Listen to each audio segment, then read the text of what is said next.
Hey guys, tonight we are charting a course for the smooth painted surfaces of the 1950s American neighborhood. This was a setting so picture perfect it could almost hurt your teeth. But it was also, strangely enough, the first nationwide public attempt at self-medication using pharmaceutical help.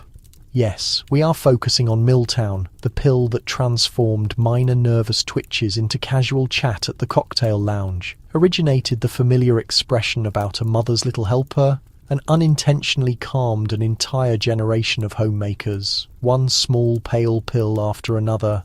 However, before we fully immerse ourselves in the calmest Tupperware gathering in memory, take a moment to hit the like button for the video and subscribe if you find this enjoyable. Please also leave a comment below telling us your location and the local time. Now please, soften the lighting. Switch on a quiet fan for that comforting, constant white noise, similar to the low buzz of 1,000 tranquilized PTA mothers, and get yourself settled.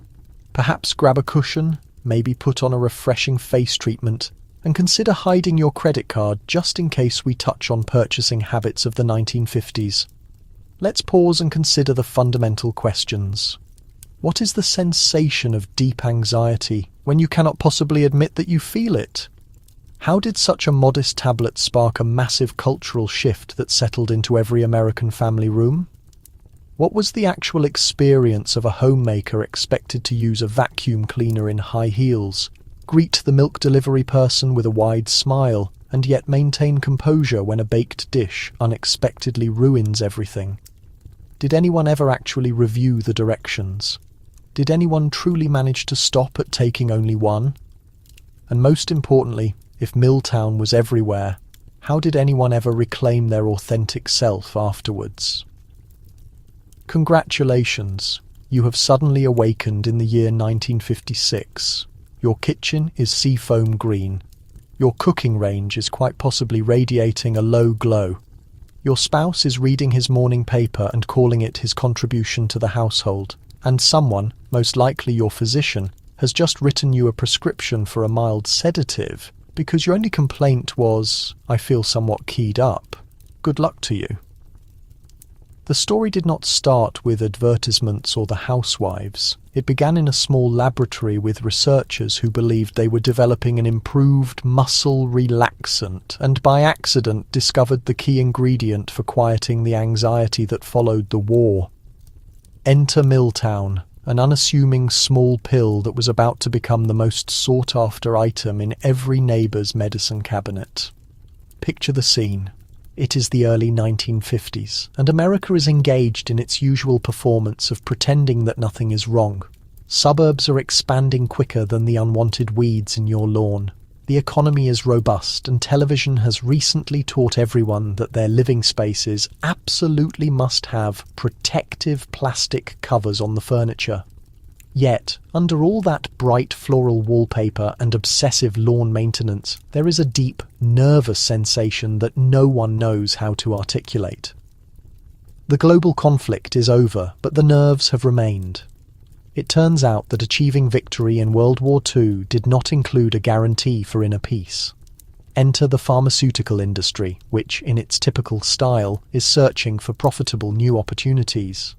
Like a keen dog at a cookout, scientists at Wallace Laboratories, guided by the notably energetic Dr. Frank Berger, are working on a substance they call meprobamate. The simple goal is to create a medication for muscle relaxation, assist people with minor neck stiffness, and perhaps win a small local science award. What they actually achieve, following several months of careful testing and a handful of very calm laboratory animals, is a calming agent that doesn't just ease muscles, it soothes every aspect of the being. Imagine evaluating your new chemical and observing a cage full of previously jittery small mammals transform into quiet, peaceful creatures, completely at ease with their current situation. Berger realizes that he has a major discovery, and like every respectable scientist in the 1950s, his immediate thought is, "This would be absolutely ideal for my wife." He was not mistaken. Soon after, human trials confirmed the undeniable result. Meprobamut, soon to be renamed as Miltown, because nothing suggests tranquility like a name that sounds like a slumber party at a dairy farm, makes people feel deeply relaxed. Very relaxed indeed. Some people referred to it as a psychological aspirin. Others simply called it much-needed relief. Let us discuss how quickly this development spreads through the entire population like a runaway bowling ball. Initially, Miltown is discreetly prescribed for signs of stress, general tension, and the vague concern that your husband might convert the garage into an emergency nuclear shelter, but details travel fast. By 1956, it is selling so rapidly that pharmacists are starting to worry about their diminishing inventory, and doctors are beginning to write prescriptions for nearly every ailment except minor injuries. And then, like any major American innovation, Miltown achieves the ultimate validation.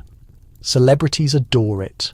Film stars, radio personalities, and even a few exhausted senators are soon offering their compliments, sometimes literally singing its praises, considering how relaxed they are. One Society reporter even joked that if you listen carefully, you can hear the gentle sound of prescription bottles being rattled at every high-profile Hollywood social event. But here is the main issue. Nobody truly understands how it actually functions. The researchers have a basic theory: it calms the nervous system. But understanding brain chemistry in the 1950s is comparable to the unexplored side of the moon. Mysterious, slightly intimidating, and mostly theoretical. But who cares? The product works. And that is what is most important in a country where people are still concealing their emotions behind drawn drapes and baked dinners. Before long, Miltown is ubiquitous. It is the little personal secret inside every handbag, the perfect fix for every anxious moment, the subtly acknowledged focus of conversations at the bridge club. The suburbs, once solely defined by their white picket barriers and cold roast dinners, now softly buzz with the presence of individuals who have finally, thankfully, managed to calm down. And just like that, chemistry and suburbia merge in a single generation. American nervousness becomes a consumer item. A sense of calm is now purchasable. And you, yes, you yourself, could finally stop feeling so worried. Or at least you could take a Miltown pill and postpone the worrying until later. Welcome to this era of medicated optimism. Before the mid-1950s, no one in the United States ever used the term tranquilizer unless they were referring to large animals at a zoo. Suddenly, it appears on every promotional sign, every radio tune, and every cocktail napkin. If you can properly pronounce it, you can probably receive a prescription for it. Let's pause for a moment and picture a typical American household around 1955. You, your spouse, and 3 children with suspiciously shiny hair are sitting together for the evening meal. The world feels like it is accelerating. There is a brand new car in every parking space, a television in every parlour, and an unspoken obligation to look happy at all times. But beneath all those happy expressions, a new tension is building. Call it stress. Call it the price of keeping up appearances, or just the creeping dread that you might scream if your neighbour is crowned with the Yard of the Month award yet again. Then, out of nowhere, a new term enters the American vocabulary: tranquilizer. It sounds professional, technologically advanced, and most significantly, it promises you a degree of serenity previously reserved for potted plants and those in deep rest. Advertisers immediately seize the opportunity like children spotting candy. The word is everywhere, sometimes placed between pictures of happy, well-adjusted families and a friendly warning that your current anxiety might be interfering with your ability to present a perfect gelatin mold. Radio advertisements sing softly about the gentle new solutions sweeping across the nation. Magazine features display women peacefully ironing, men calmly tending their lawns, and even the household pet looking remarkably composed. The creative writers, fueled by optimism and perhaps their own prescribed medications, assure you that using a tranquilizer is just as modern as your new refrigerator. And you can bet that by the time you finish reading an issue of Good Housekeeping, you are convinced that refusing to take one is a sign that you might secretly hold a grudge against America. The local drugstore becomes the focal point of this cultural shift. It is no longer just a place to buy simple toiletries. It is now your local outpost in the battle against nervous tension. You collect your prescribed medication. The pharmacist offers a knowing glance, and if you wait long enough, you will overhear the same exchange numerous times. "How has your sleep been?" "Oh, much better since the doctor gave me those..." What do you call them? Tranquilizers. Doctors, never ones to avoid a popular trend, are happy to comply. In an era before anyone had even considered the phrase opioid crisis, distributing tranquilizer prescriptions is as common as measuring blood pressure. Feeling anxious about your social club gathering? Here is a prescription. Stressed out about having guests for dinner? Try half a tablet before you season the main dish. The only thing you absolutely cannot receive a tranquilizer for is running out of your tranquilizers. And so, tranquilizer becomes not merely a clinical term, but a mark of modern living. You inform your friends, "My physician started me on a new tranquilizer," and they nod, clearly impressed. Immediately, everyone knows someone who is trying them out. Your next-door neighbour, your boss's wife, even your own mother-in-law, who, in all honesty, could certainly use one. Tranquilizers are discussed openly at social clubs, at church events, and, most importantly, at the hair salon, where neighbourhood gossip travels faster than anything. The word itself begins appearing in unexpected contexts. Newspapers print stories about the tranquilized nation. Children overhear their parents whispering about Mum's little helper. Daytime television hosts casually mention the word, often wedged between segments on baking and questionable interior decorating advice. There are even humorous songs about feeling relaxed, sleepy, and worry-free. America's very first hit songs dedicated to feeling calm. And just like that, the word tranquilizer loses its sense of mystery. It becomes as American as a baked dessert, only less likely to cause you discomfort. A representation of the era. Clean, convenient, and always easy to reach. By the close of the decade, tranquilizer is present everywhere. It is in your residence, your vehicle, your daily conversations, and most importantly, your medicine storage unit. You may not understand the science behind it, but you are certain it is supposed to help you survive life in the suburbs without yelling at the family pet or suddenly wanting to escape to another country. The term is here to stay, and America, whether for better or worse, has found a way to relax. You wake up surrounded by colourful walls, 3 young children, and a list of chores that seems endless. Your neighbour suggests Miltown before she even offers you a cooking suggestion. Self-care, 1950s style. Available in a small pill form. Let's imagine the setting. It is 6:30 in the morning, and the first thing you notice is not the sunlight filtering through your patterned drapes. It is the distinct sound of chaos in the distance. Somewhere in the residence, one child is screaming about a missing item of clothing. Another is having a heated discussion with the toaster oven, and the youngest has just found out the sticky uses of breakfast cereal as a hairstyling product. The immense pile of dirty clothes appears ready to take over. The telephone rings. It is your mother-in-law reminding you about the upcoming church fundraising sale. She is bringing her signature gelatin dish, which has been known to cause mild fear in even the most dedicated Sunday school instructors. But you are expected to gracefully handle it all, perfectly styled and unruffled, like a popular TV character with supreme organisation skills. There is a silent expectation that you will manage everything. Breakfast, midday meal, evening dinner, laundry, behaviour guidance, community service, and the emotional well-being of every resident in the house, without a single strand of hair falling out of place. Even your designated private time is not truly your own. It is the few minutes you spend folding towels in the utility closet while listening to the soft, comforting hum of the washing machine. The 1950s version of a restful break. And yet, beneath the cheerful colours and the pursuit of perfection, a deeper unease begins to surface. It is clinically known as anxiety. But in the 1950s, you refer to it as just nerves or the jitters, or simply feeling a bit run down. You are absolutely not supposed to talk about it. There are no fitness classes, no guided breathing exercises, no online support groups for overwhelmed mothers. Instead, you simply persevere. Perhaps you confide briefly in a friend during coffee, hoping she will understand your feeling. She absolutely does. She suggests you see her doctor. The physician suggests she try Miltown. Immediately, wellness is no longer about scented soaks and positive thoughts.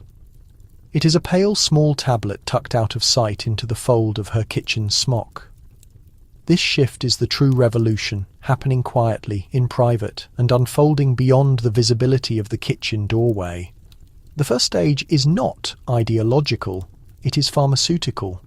You are not challenging the authorities, but you are taking back some sense of inner tranquility, one medical refill after another. She keeps the container in her clutch, settled beside a tube of lipstick and a half-finished roll of Lifesavers mints. It makes a delicate clicking sound as she rushes from fetching the children to the market and then to choir practice, a soft signal that assistance is always there, and she is not alone. Soon, every coffee gathering turns into an unofficial therapeutic session. One woman contributes the sweet pastries, another shares the latest gossip, and amid the conversation, someone mentions her recent prescription. "It merely helps me manage," she explains. It makes everything feel a little softer, less abrasive. No one criticizes because everyone is worn out. Everyone is silently desperate for an intervention. Doctors, for their part, are more than willing to provide it. They write prescriptions with the briskness and flourish of a stage hypnotist. Sometimes they suggest Miltown before you have completed explaining your difficulties.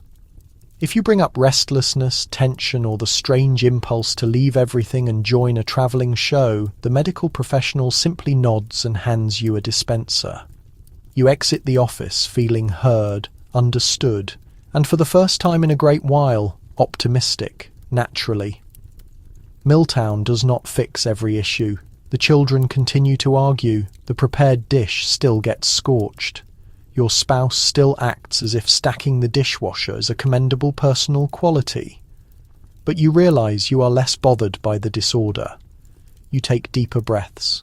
You offer a smile, even if it has a slightly faraway look.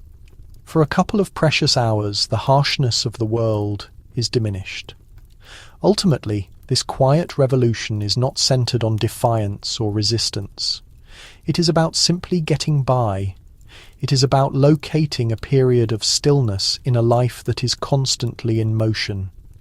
And for the nation's homemakers, that moment arrives packaged in soft colours with a drugstore label and the promise of repose. For now, that suffices. Her physician is the welcoming face of this era's healthcare.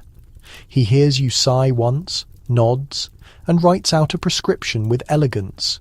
If you are fortunate, he will inquire about your husband. Side effects? Do not concern yourself. You will feel fantastic. Let us establish the setting. You arrive at the facility holding your purse and your anxiety. The waiting area is a minimalist's nightmare. Bright yellow seating, ashtrays on every surface, and the faint scent of disinfectant mixed with tobacco smoke and apprehension. You wait patiently while the nurse, whose hairdo could repel missiles, organizes documents and calls names with the tone of an administrator. When your turn finally arrives, you are directed into a compact, windowless consulting room with lighting that makes everyone appear slightly pallid. Your doctor greets you with a quick handshake and a smile that communicates, "I have a dozen more just like you before my break." He wears a fresh white jacket, a stethoscope he will never actually employ, and spectacles balanced precariously on his nose. You wonder if he ever rests. You take a seat. You explain you are not sleeping well, or you are feeling overburdened, or that some days you just want to shout into a cooking pot. Perhaps you mention your kids, your domestic duties, your vague and persistent feeling that you might be coming undone like an old pair of stockings. He offers an empathetic nod, glances at your record. and writes notes on a pad with the self-assurance of a man who has been dispensing chemical relief since before television had colour.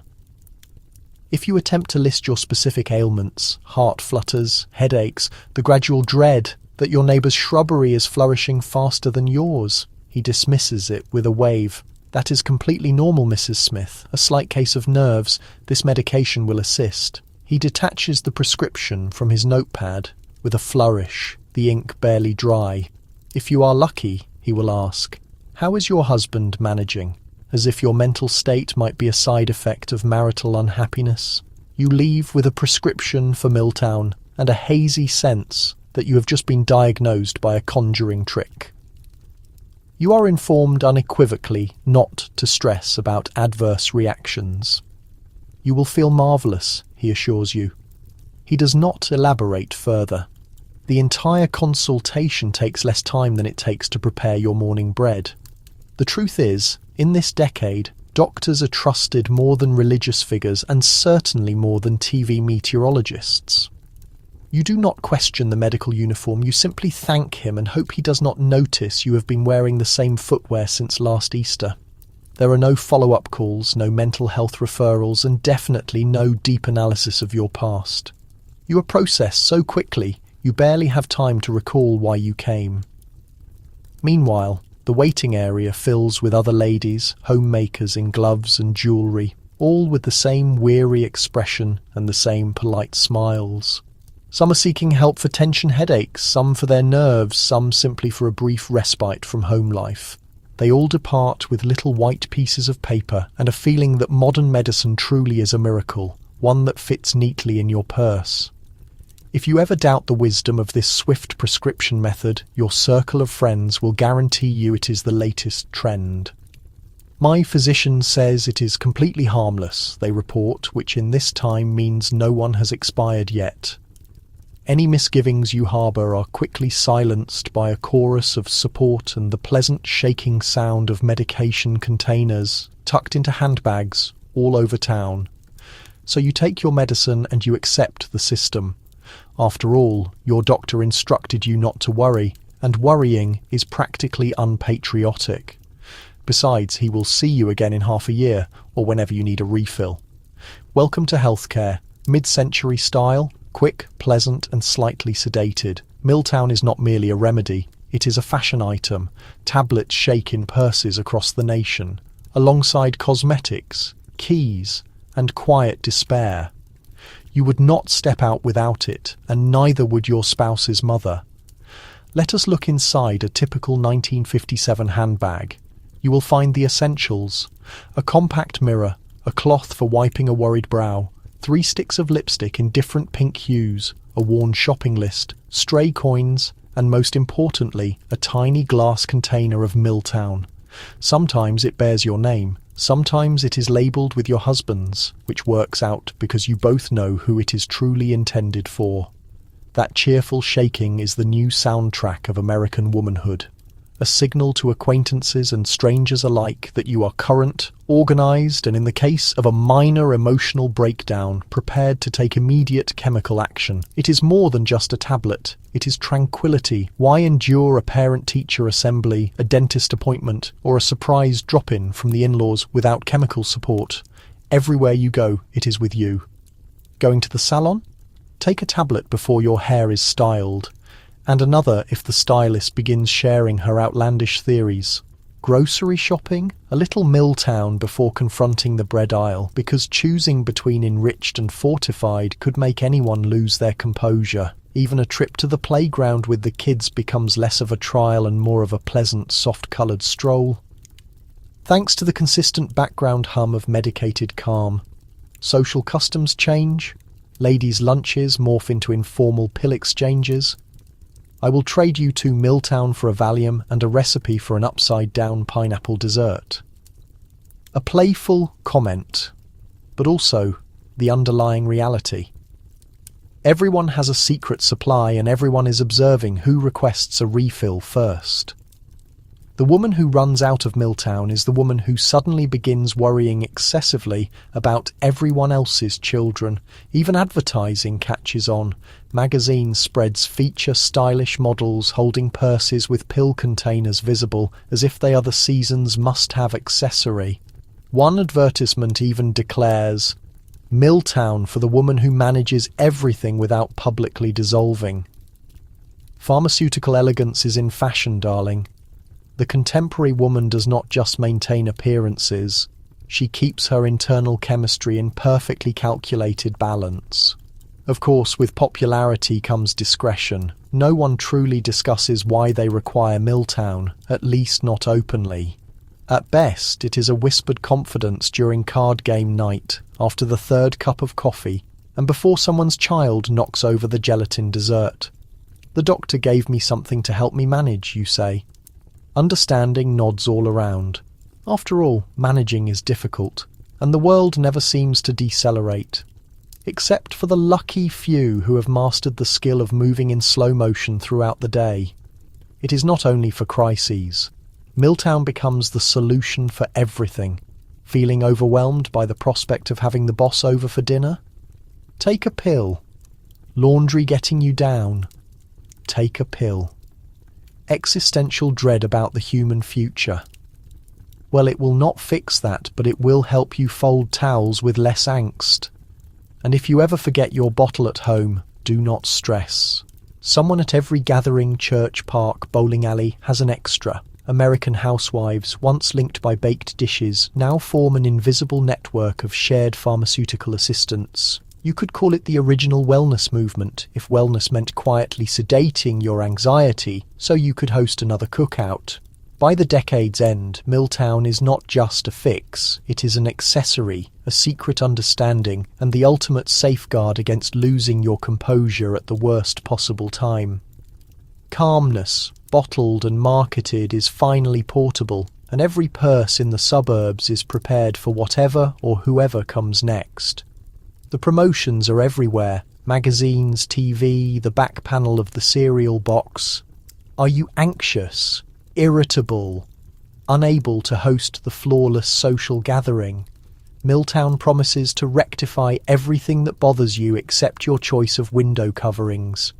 It is the peak era of advertising, when the industry is just beginning its dominance of psychological manipulation over American buying habits. You cannot open a publication without being bombarded by glossy, full-colour assurances that your life will finally make sense if you simply acquire the correct cooling appliance, use the right dental cleaner, or ingest the correct little white tablet. Forget the larger international conflicts. This is the Serenity conflict, and Miltown is spearheading the effort. Envision it. A homemaker, perfectly groomed, smiling as she takes a bubbling casserole from the stove. The tagline reads, "She has a secret, and it is not just the recipe."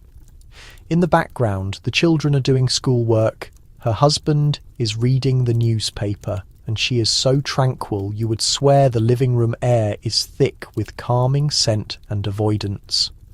Nobody is shouting, no one is even twitching. The secret Miltown is tucked away in her medicine cabinet, as routine as her coordinated oven mitts. Commercial breaks on television follow the same pattern. After a cheerful little tune for dish soap, a soft-spoken narrator appears, asking, "Feeling frayed?" The view shifts to a woman staring blankly at a heap of laundry large enough to suffocate a man. Then the miracle occurs. She consumes a Miltown and is suddenly serenely folding clothes while a choir of angels, or at least a very convincing barbershop quartet, provides a gentle background hum. Even the family dog appears impressed. Now, if you are concerned that the family might be noticing your chemically induced composure, put your mind at ease. The advertisements promise you that Miltown is completely safe, recommended by doctors, and appropriate for any woman who sometimes finds life overwhelming, which in 1950s terminology is understood as all women always. They avoid mentioning potential drawbacks, which apparently include forgetting the name of your youngest child, and instead highlight how tranquil you will be when the in-laws arrive 2 hours early. The souffle collapses. and your husband causes a flood in the basement trying to fix the leaky sink. Even the morning meal is tranquilized. Open your cornflakes box and discover a voucher for Miltown, or at least a bright ad reminding you that if cereal is not enough to take the edge off, modern medicine has a solution. There are even tie-in promotions. Have a peaceful start to your day. Enjoy your coffee with Miltown. It is less about dietary health and more about coping. Magazines, in the meantime, feature articles with headings such as Why the Modern Woman Needs a Modern Remedy and How I Learned to Stop Fearing and Embrace My Tranquilizer. These are usually accompanied by sincere endorsements. After Miltown, I finally hosted a dinner party without hiding in the coat closet. There is always a picture of a smiling family, nobody blinking, nobody sneezing, and definitely nobody fighting over the wishbone at Thanksgiving. But the commercials are not just about promoting a pill. They are promoting an ideal. If you take Miltown, you are not just calm. You become part of the new, perfect American household. Your kitchen shines, your children are well-mannered, and your nervous breakdowns are conveniently scheduled for after everyone else is asleep. The underlying message is that peace is patriotic. The only thing more American than a calm homemaker is a homemaker who calmly purchases more goods. And so the message is repeated on television, in print, and even over the radio. Between the music chart countdown and news about Sputnik, tranquility is only a prescription away. Why tolerate normal anxiety when you could be sweetly smiling through it all? And perhaps, just perhaps, that new set of curtains really will look better after you've taken your Miltown. Welcome to the American dream, brought to you by pharmaceutical advancement and a substantial measure of denial. Do not worry, you will feel fantastic. You invite the neighbours over for coffee. Someone brings lemon squares. Someone brings gossip. And everyone brings their own prescription. No one recalls the source of their anxiety, but the cake is delicious. It is a Tuesday morning in 1958, and the scent of freshly brewed coffee fills your kitchen. Outside, the lawns are as immaculate as the neighbourhood rumours. Inside, there is a custom older than the suburbs themselves, the ladies' coffee morning, now updated for the age of medication. Invitations are not written, they are simply implied. You know the ritual. 9 o'clock. Bring a baked item, wear something with a floral pattern, and do not forget your Miltown. It is the social highlight of the week, unless someone is hosting a Tupperware party. In that case, you naturally take two. The table is laid with the finest china, the set reserved for guests and for cleverly concealing the chip in the rim by turning the cup just so. On the table are lemon squares, angel food cake, and a surprisingly heavy loaf of banana bread that could serve as a weapon if needed. The focal point is a glass dish of candies, but no one is interested in the sweets. Every handbag in the room contains a more appealing kind of treat. Small, rattling containers that promise a new kind of after-dinner indulgence, the blissful absence of tension. The conversation is animated in that quietly sedated fashion. Someone mentions the church raffle, another brings up the PTA fundraiser, and then it happens. A subtle clinking sound as a bottle of Miltown is discreetly placed beside the creamer and sugar bowl. It is an unspoken offering. Does anyone require a little extra help to manage the day? There is no judgment. In fact, the only thing surprising is if someone declines. As the discussion drifts around the room, so does the subtle collective comfort. Martha shares how she accidentally washed her husband's socks with her son's amphibian collection again, and everyone chuckles in slow motion, the sort of laughter that is less frantic and more gently accepting. Ellen quietly confesses she had a disagreement with her oldest child, but it is fine now. I just needed a moment to myself. And a pill. Heads nod understandingly. Why confront difficult emotions directly when you can smooth their sharp edges until they are as soft as a layer of cake frosting? The cakes are sliced, the coffee is poured, and the stress dissolves like butter on warm rolls. If someone is feeling particularly bold, they will whisper, "My doctor switched me to something else." Would you care to try one? It is less like a drug transaction and more like an act of suburban support. You exchange recipes for coping just as easily as you exchange recipes for lemon chiffon pie. Both, it turns out, are crucial for getting through the week. The longer the morning continues, the more dreamlike everything seems. Issues that once seemed enormous, burned meals, forgotten anniversaries, PTA disagreements now appear, if not manageable, then at least easily ignored. There is a sense of community, of shared experience, of quietly encouraging one another through the never-ending endurance test of contemporary domestic life. The coffee provides a jolt, the Miltown mellows the senses, and suddenly the world is almost governable. By noon, the cakes are finished, the plates are cleared, and the anxieties everyone arrived with have faded into the background hum of the neighbourhood. The lemon squares have done their work, and so has the chemical compound. There are farewells at the doorway, long leisurely embraces, genuine appreciation, and commitments to meet again next week. You look at the crumbs and the coffee rings, the laughter still lingering on the linoleum, and understand this is how people survive 1950s style. A group of friends, a pot of coffee, a platter of cake, and a tiny pill in your handbag just in case you need to rediscover your calm before the next difficulty. Because in a world that demands absolute perfection, sometimes the real victory is simply making it to the next tea party with your smile and your composure intact. You feel relaxed. You feel pleasant. You also feel a little peculiar, maybe a little drowsy.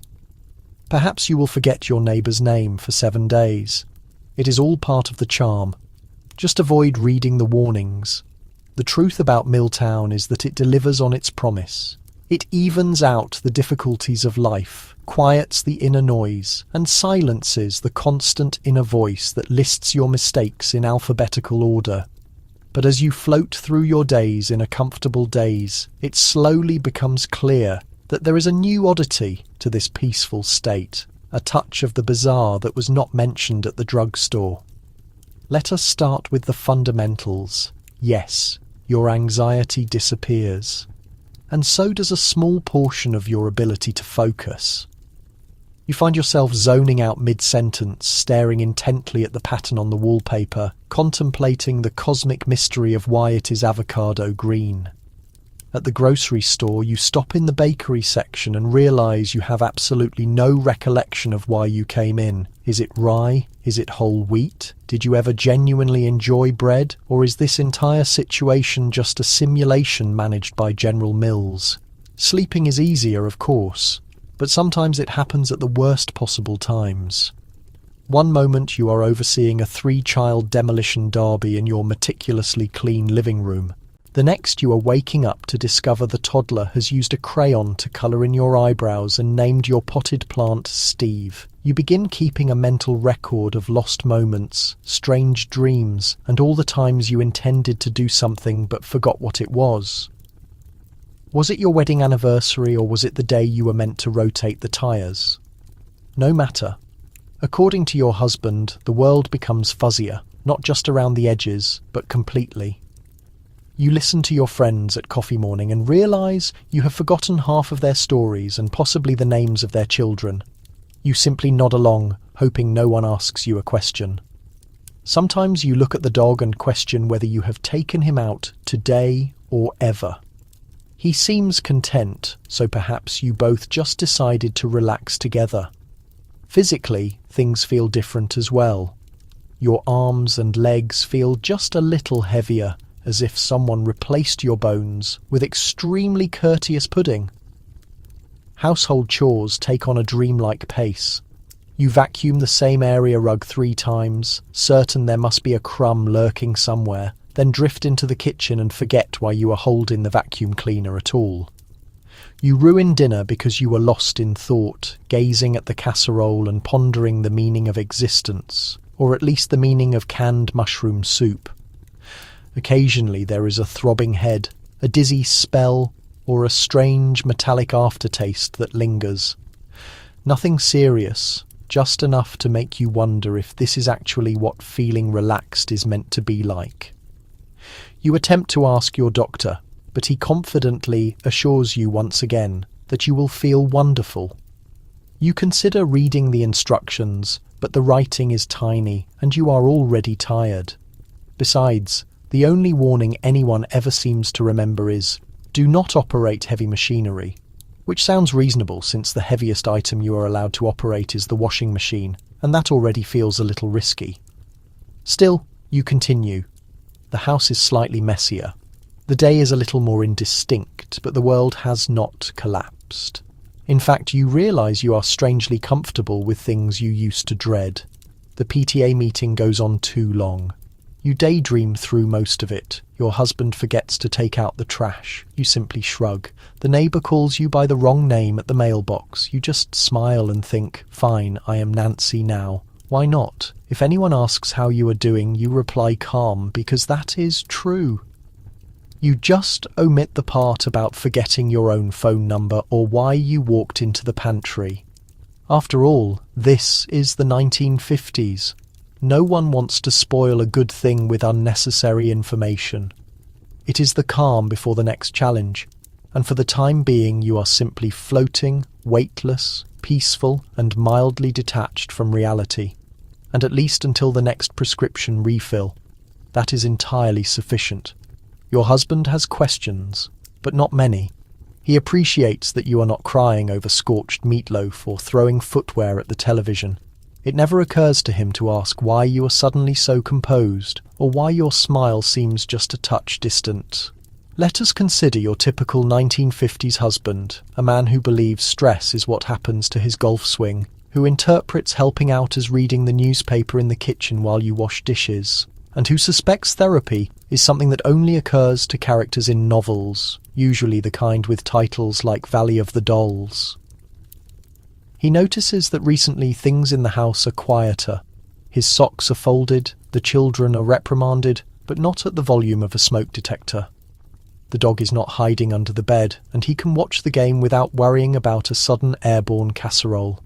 He boasts to his colleagues, "Marge just seems much more easygoing these days." He says at the office water cooler while the other men nod knowingly, as if women's moods are dictated by the mystical phases of the moon. She must have finally mastered that new oven. No one asks for further explanation. It is 1957, and the national pastime is ignoring emotions unless they result in a public spectacle. At home, your new temperament is a welcome change. Misplaced car keys? No cause for alarm. Burnt meatloaf. We will call it Louisiana style. You giggle softly. When the children spill grape juice on the rug, you calmly hand them a cloth instead of delivering a lecture. Your husband feels suspicious, but only in the most comfortable, unhurried sense of the feeling. If he wonders why you are taking so many vitamin breaks, he keeps it to himself. Men, after all, are taught that the internal mechanisms of the female mind are best left unexplored, like the motor of a foreign automobile or the method for their mother's famous pot roast. Occasionally he will offer a compliment. "You seem more relaxed lately, honey. Must be that new hair product." You smile a little too broadly and continue folding laundry. If he notices that your eyes appear vacant when he discusses the neighbourhood's new policy for collecting yard waste, he decides it is probably just the high temperature. He informs his own mother, Marge, is doing splendidly. Never seen her so calm, and she nods in approval. It is about time you settled her down. There are times, naturally, when your tranquil composure is slightly unnerving. The evening you cheerfully clean up after the dog gets sick on the brand new rug, or when you do not react when the twins reenact the Battle of Gettysburg using the good silverware. He pauses for a moment, wondering if you have recently become part of some strange collective. Yet when he asks about it, you merely smile and extend another generous serving of dessert. What good reason is there to object to that? He certainly notices the medication container, but it's camouflaged alongside the pain relievers and cough mixture, easily missed among the clutter of modern medicine's supplies. The prescription clearly states Miltown, but he just assumes it's meant for minor aches, or perhaps the seasonal sniffles, maybe even just a fancy newly marketed vitamin supplement. As long as the domestic atmosphere is calm and meals appear on schedule, he is quite content to remain in his pleasant state of unawareness. Occasionally, he will notice you simply gazing blankly into the distance, the basket of clean clothes balanced casually on your hip, entirely lost in your own thoughts. "Is everything okay, dear?" he inquires. You quickly refocus and return your attention to the present. "Just daydreaming," you reply. He accepts this with a slight shrug, because in his perception, women are perpetually preoccupied with draperies, with gourmet preparations, with subjects that men could never hope to comprehend. And that is precisely how the artificially serene calm of the 1950s endures, not through genuine open dialogue, but through a comfortable shared avoidance of the truth. You pretend that nothing is amiss, he plays along that nothing is amiss, and life proceeds smoothly, subdued and carefully maintained in a reality where silence offers security and easy happiness is the ultimate goal. A little strategic denial is sometimes the essential element in maintaining a happy marriage. And if anyone questions your unusual level of tranquility, well, let them draw their own conclusions. Certain truths are better left undisturbed, particularly when a hot meal is already served. The Parent-Teacher Association gatherings have never been this peaceful. Sure, recording the minutes takes 3 laborious hours, and the elected leader constantly repeats herself, but at least no one is aggressively arguing about the upcoming baked goods fundraiser. The folding chairs are neatly arranged inside the school auditorium, the scent of stale, lukewarm coffee hanging heavily in the quiet air. At the front of the gathering sits the PTA president, her hairstyle stiffly shellacked into a form that appears resistant to a small gale, meticulously reorganizing her notes for the 3rd consecutive time. The chalkboard positioned behind her boldly proclaims, "Welcome, parents." However, the mood within the room is less one of genuine welcome and more of a collective urgency to finish up before the evening's popular game show begins. You settle into your spot next to your friends, your handbag securely tucked beneath your seat, the pill container softly rattling within like a miniature percussion instrument. Everyone in attendance has their preferred method for coping.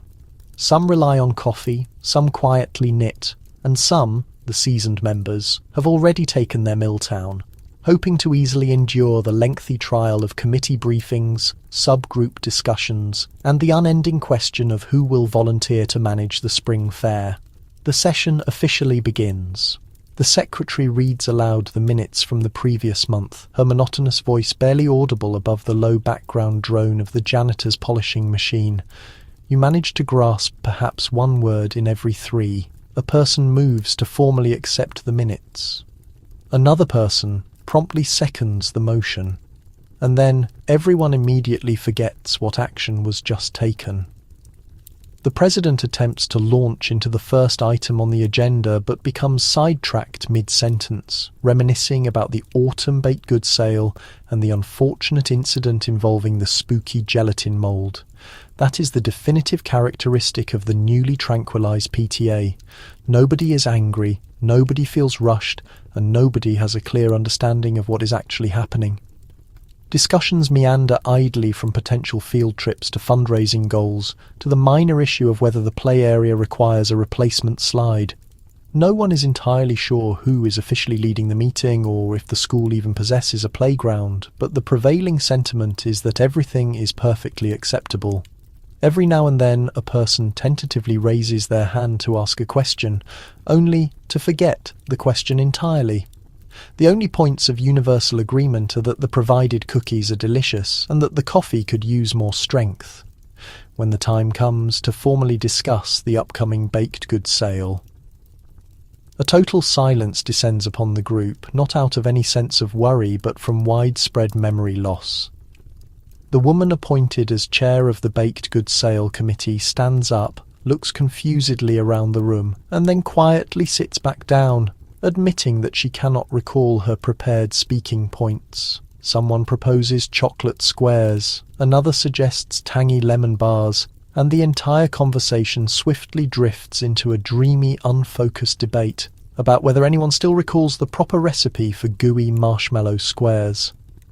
Now, all disagreements have ceased. There are no passionate arguments about who neglected to bring napkins or why the decorative punch bowl went missing during the previous year's winter dance. Instead, the assembly vaguely agrees to delegate the matter, and the meeting gently floats onward. The previous minutes are revised by the committee. Since no one can definitively recall who introduced which motion, the secretary simply writes a note about a general consensus being reached in the margin. Meanwhile, the principal observes from the rear of the room, looking relieved that, for the first time in years, no one is aggressively complaining about school funding allocations or physical education classes. Even the school faculty, present solely out of obligation, appear to be quietly enjoying the respite, calmly sipping their coffee and placing bets on how long it will take for someone to remember the actual purpose of the meeting. As the evening progresses, the atmosphere in the room grows calmer, almost sleepy. A person mentions the need for updated library materials. Another person idly wonders if anyone has actually read a book recently, and the conversation subtly dissolves into casual chatter about recipes, the weather forecast, and which local grocery store offers the best deals on instant dessert mix. Finally, after what feels like a prolonged eternity but is likely only 90 minutes, the session concludes. There is a universal sigh of quiet relief. Everyone stands, collects their personal items and their composure, and makes vague promises to follow up in the coming month. No one is certain of the agreements they reached, but everyone is calm, and, in a life filled with unpredictability and routine dinners, sometimes that is the most anyone can ask for. You depart the PTA meeting with no recollection of the topics discussed, yet with a serene expression, a feeling of deep inner calm, and the lingering manufactured flavour of commercially produced cookies. Objective completed, mundane household responsibilities feel subtly less daunting. You operate the vacuum cleaner as if gliding through a pleasant, perfectly focused daydream. Folding laundry is no longer a source of profound existential despair, but rather a simple, casual pastime. It's 10 in the morning on a clear Thursday, and bright sunlight streams through the kitchen window, casting shifting patterns across the floor tiles. You polished the floor yesterday, or perhaps it was last week. You cannot accurately recall, but you are quite sure that the distinction is unimportant. In the quiet universe sustained by Miltown, the consistent rhythm of domestic chores slows considerably, all the sharp, stressful edges smoothed away. The dust bunnies collecting beneath the sofa are no longer perceived as threatening nuisances. In fact, you might even decide to allow them to remain for another 24 hours, simply for the added company. You begin with baking, the unofficial therapeutic activity of suburban existence, carefully measuring dry ingredients, cracking eggs, slowly mixing the batter. Each motion is slightly more deliberate than usual, as if you are moving underwater, yet feeling no urgency whatsoever to return to the surface for air. The mixing appliance hums, the oven emits a soft, warm drone, and you allow your mind to drift into a pleasant reverie about the last time a person expressed gratitude for your freshly made chocolate chip cookies. It all feels intensely peaceful. You find your gaze fixated on the oven timer, completely mesmerized, as though it were a hypnotist's swinging pocket watch. When the cake batter is finally placed inside the oven, you float effortlessly into the main living area, plug in the vacuum, and commence the next stage of your domestic performance. Each sweep of the vacuum provides a soothing, gentle relief, the low hum vibrating through your house slippers like a calming song. You could easily continue this activity for hours on end, and on occasion you do exactly that. Occasionally you lose track of where you began, and find yourself circling the same section of carpet 3 times over. It is not a symptom of being unfocused, but rather of being pleasantly lost, like wandering inside a soft, yielding maze where there are no incorrect choices, only further levels of soft comfort. Laundry is the next item on the list. In the period before Miltown, attempting to match socks could trigger a minor personal crisis. Now you proceed slowly, observing with vague fascination the tiny woven patterns, the faded colours, the ongoing mystery of the missing left sock. You fold bathroom towels with a careful, gentle precision, stacking them neatly like small, fluffy accomplishments. You quietly hum a tune that you only partially remember, and it sounds like the background music to someone else's distant life. But you are unconcerned by this. There is a peculiar kind of detached calm that accompanies this new serenity. You are not exactly what one would define as happy, but you are not definitively unhappy either. All previous sources of stress simply roll off you. An unpaid bill lying on the counter, a plate with a chipped edge, a half-eaten sandwich abandoned on the main coffee table. You simply shrug, clear the mess and continue on, remaining as tranquil as a philosophical monk dressed in a decorative apron. When the phone begins to ring, you ignore it. Whoever is calling can simply try again later, whenever you are ready to emerge from your peaceful domestic haze. Your children suddenly burst through the main hallway, leaving a trail of disorder like tiny comets. One child accidentally spills a glass of milk. Another is colouring directly onto the wallpaper. You watch them, slowly blinking, exhibiting the emotional reaction of a house cat observing birds through a window pane.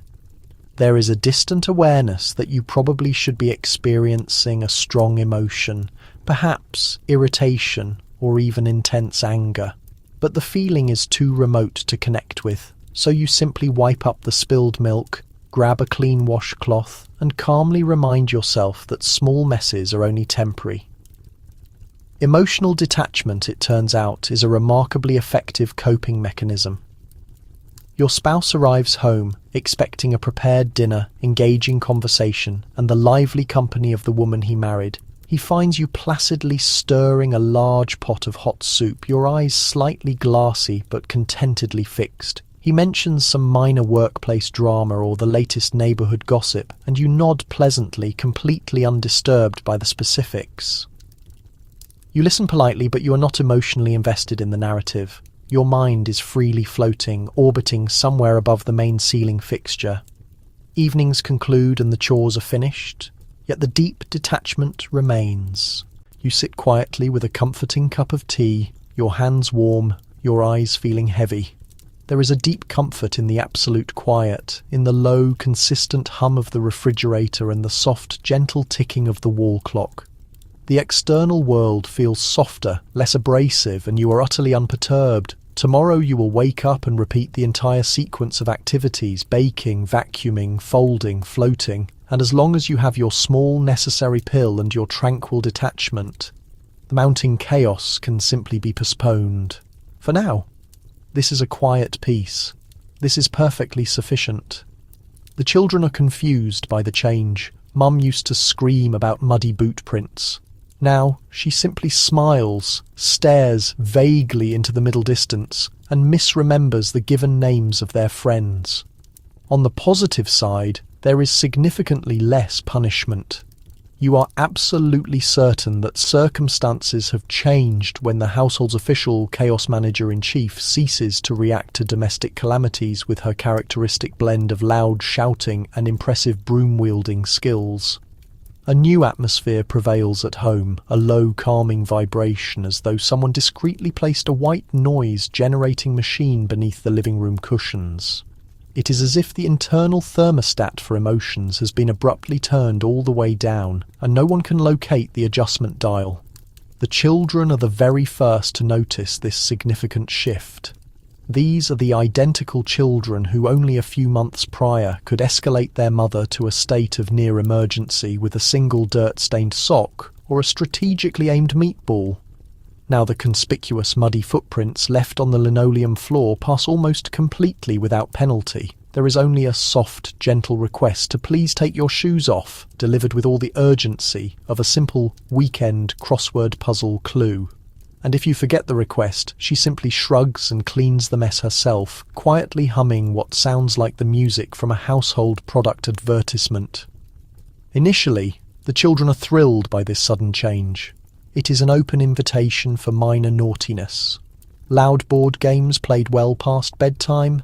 Not an issue. Playing hopscotch indoors using the expensive coasters?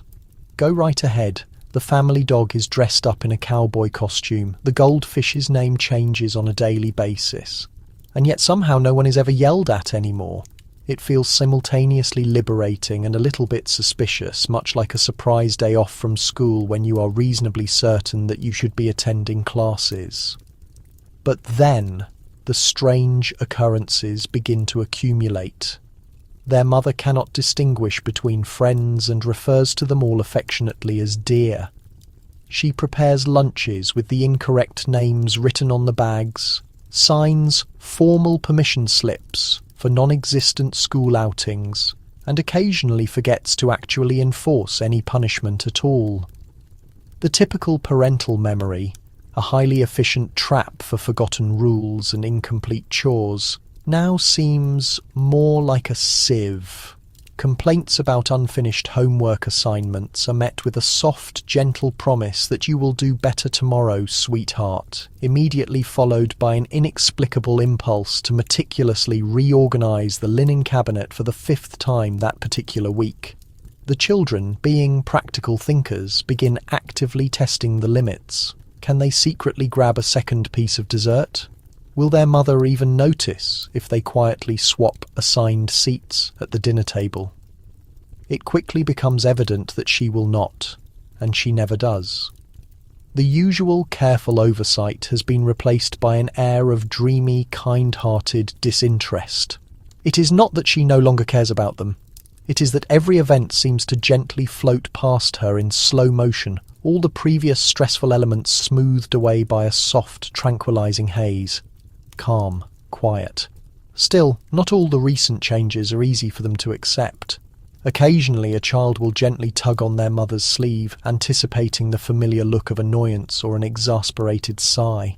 Instead they receive a prolonged vacant gaze, as though their mother is searching through her mental files and the correct drawer refuses to open. "Who is responsible for picking you up after practice, dear?" she will ask for the 3rd time that single afternoon. The children begin leaving brightly coloured sticky notes on the refrigerator and even on their own shoes, just as a precaution. On some evenings, they convene in the hallway, quietly comparing observations like small, serious scientists. "She's been acting like this ever since the doctor prescribed her those new pills," whispers the oldest child. "Perhaps she is merely tired," suggests the middle child, hopefully. "Maybe we are the ones who accidentally broke her," the youngest child quietly confesses, only partially kidding. But despite all the confusion, there is a clear benefit to the situation. The entire house is significantly more peaceful. Nobody is being punished. No one is hiding anxiously beneath the bed. And the regular family meal is mostly free of any emotional outbursts. They miss their mother's old hearty laugh, the one that would actually shake the windows, and sometimes they even miss the shouting. But they have to admit that this new state of serenity is quite pleasant. The dog, sensing the overall decrease in drama, openly takes naps in the middle of the room, and so life quietly moves forward. The children learn to fill in the missing pieces, taking up the slack and realizing that even adults experience periods of profound change. Perhaps their mother is simply taking her own kind of quiet break.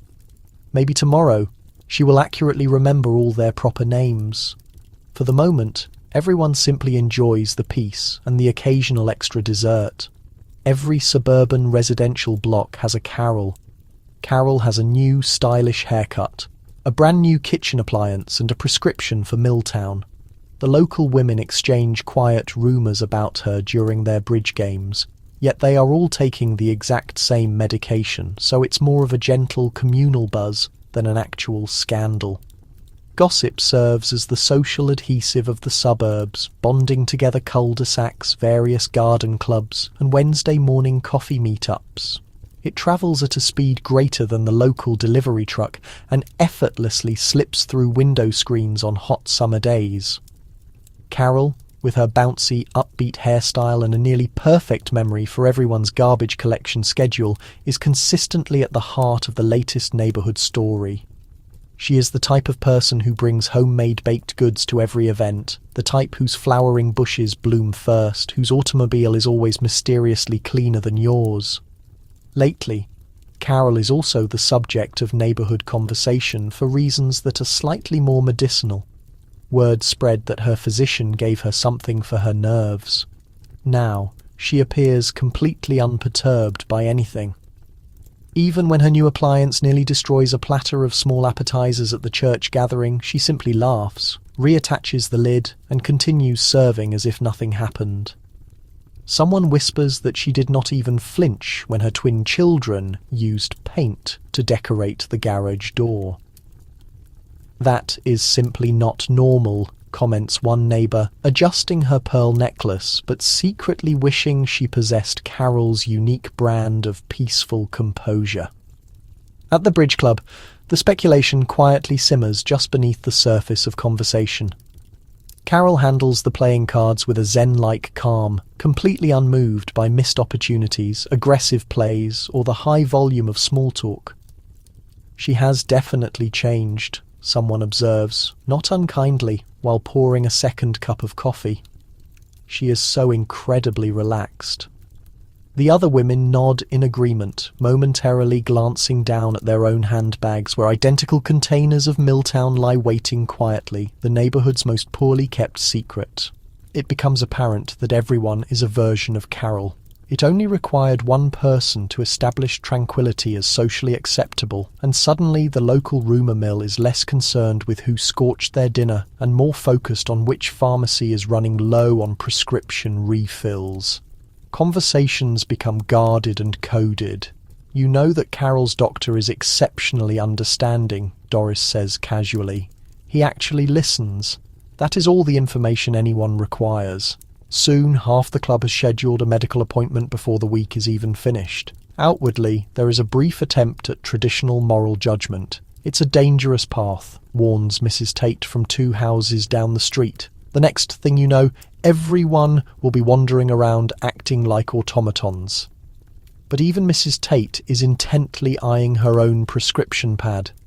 During her next checkup, the bridge club continues its activities, less scandalized than it is synchronized. It is challenging to initiate a proper argument when no one possesses the necessary energy to be genuinely outraged. Carol, for her part, remains oblivious to the fuss, or perhaps just courteously detached. She brings her signature dessert, compliments everyone's clothing choices, and wins 3 consecutive hands without so much as showing any effort. The previous anxiety that once accompanied every slightly overcooked dinner has vanished, replaced by a serene, vague smile and a frequent tendency to forget whose turn it is to play. The rest of the women quickly catch on. There is a distinct strength in serenity, and besides, it results in much more enjoyable bridge games. As the weeks continue to pass, the gossip shifts its focus. No one is quietly whispering about Carol's previous nervous issues anymore. Instead, the focus of the conversation is her perfect pie crust, her immaculate garden, and her ability to never shout at her children in public. If Miltown is her secret, it is the kind of secret everyone desperately wants to be included in. By the conclusion of the month, a subtle, unspoken truce exists in the neighbourhood gossip circles. The focus shifts from who is struggling to how everyone is managing, from whispered judgment to quiet, mutual understanding. The true scandal is not Carol herself. It is the realization of how effortless it is to become exactly like her. The next time the kitchen appliance malfunctions or a child runs loudly down the street, nobody seems concerned. They simply smile, offer the dessert bars, and openly wonder who will be next to get a refill. After all, when everyone is aware of the secret, the only remaining topic for gossip is which brand of lip product can successfully survive a PTA meeting. And Carol, with her updated hairstyle and her consistently steady nerves, is only the beginning of a whole new period of quiet calm. Milk, bread, eggs, tranquilizers. You collect your Miltown prescription while the pharmacist casually attempts to guess your favorite color.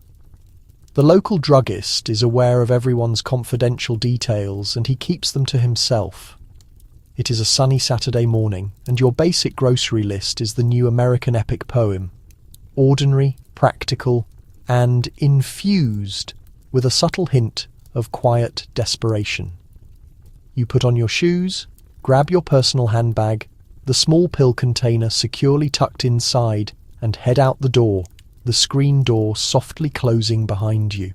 The sun is bright, the birds are singing, and the only obstacle remaining between you and perfect domestic happiness is a quick stop at the nearby drugstore.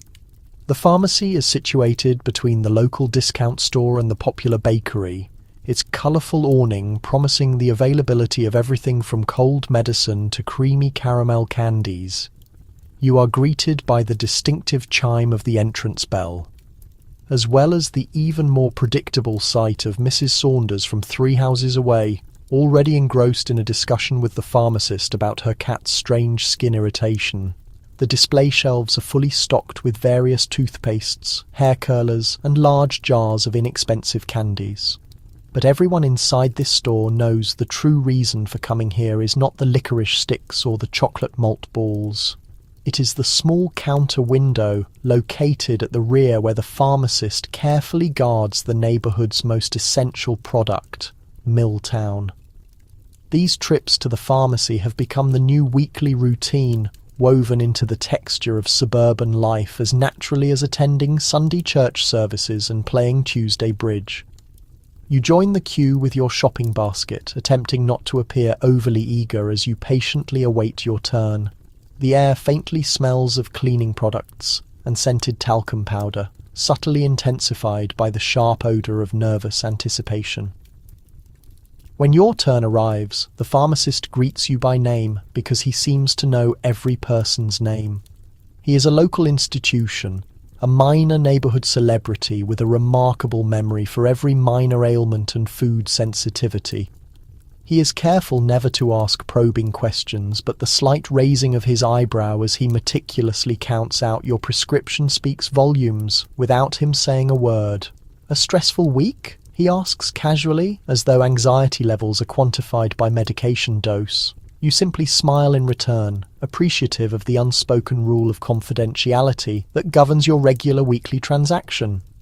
While he processes your prescription, you distract yourself by examining the nearby displays. Magazines featuring perfectly composed housewives on the cover, tubes of bright red lipstick, and a new display promising faster, whiter, happier-looking teeth.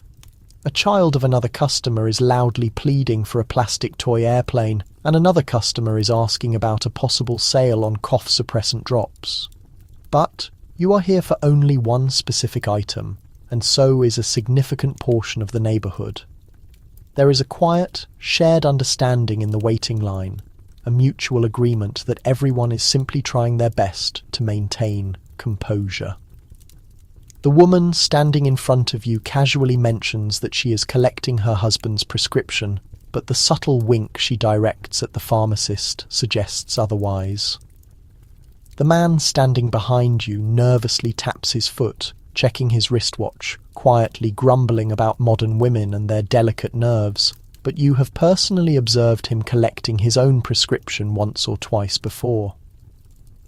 When your name is called, the pharmacist slides the small, brown paper bag across the counter with a knowing, complicit smile. "Anything else you require today?" he asks, as though you might consider adding a lottery ticket or a renewed sense of stability to your purchase. You shake your head no, thank him politely, and carefully tuck the small bag deep inside your purse, securely nestled between the loaf of white bread and a tin of canned soup. Back outside, the external world feels marginally more manageable. You have acquired your groceries, your pills, and the reassuring knowledge that the neighborhood druggist supports you as well as everyone else. He is the quiet custodian of personal secrets, the one man who is aware of which homes are truly serene and which ones are merely very, very sedated. You drive home, the groceries rustling softly in the back seat, the prescription safely stored, another week successfully managed, another necessary task completed. If anyone asks, you simply tell them you are completing the weekly shopping. But you are aware deep inside that the true essential work of suburban life is the persistent effort of keeping everything operational, one prescription and one knowing smile from the pharmacist at a time. It is 5 o'clock somewhere, and in the year 1956 it is perpetually time for cocktails. You expertly mix a classic martini with one hand and quickly swallow a pill with the other. The only thing stronger than the alcohol is the massive shared sense of willful denial. The day gently concludes in a soft, hazy blur of predictable routine, the afternoon sunlight slicing through the window blinds and casting distinct golden stripes across the main living room rug. Somewhere nearby, a lawnmower emits a low, steady drone. You glance at the nearby clock and determine that it is formally late enough for a brief moment of self-care. Suburban style. The distinct sound of ice cubes rattling inside the metal shaker serves as your personal signal, the unofficial theme song of every suburban wife and her accommodating husband at the end of another long, unremarkable day. Cocktail hour is not merely a custom, it is a vital institution, a sacred period of time when the pressures of the day are temporarily suspended. This is the time when dinner can be forgotten, children's schoolwork can wait, and even the family pet receives a pass for chewing on the expensive slippers. You carefully arrange the necessary components: martini olives, gin, and naturally, your personal container of Miltown, placed discreetly within easy reach, yet never obviously displayed.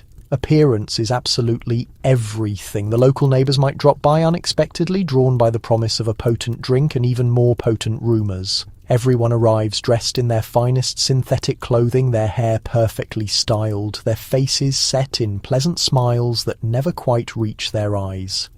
Glasses gently clink, polite toasts are exchanged, and for the following 60 minutes no one mentions the subjects of stress, profound tiredness, or the expanding list of things left unspoken.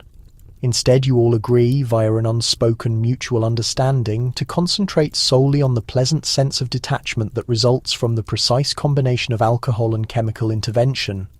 Someone attempts to initiate light conversation about the PTA, but the discussion meanders aimlessly, as though everyone's focus has been lubricated by the mixture of olive brine and tranquilizer.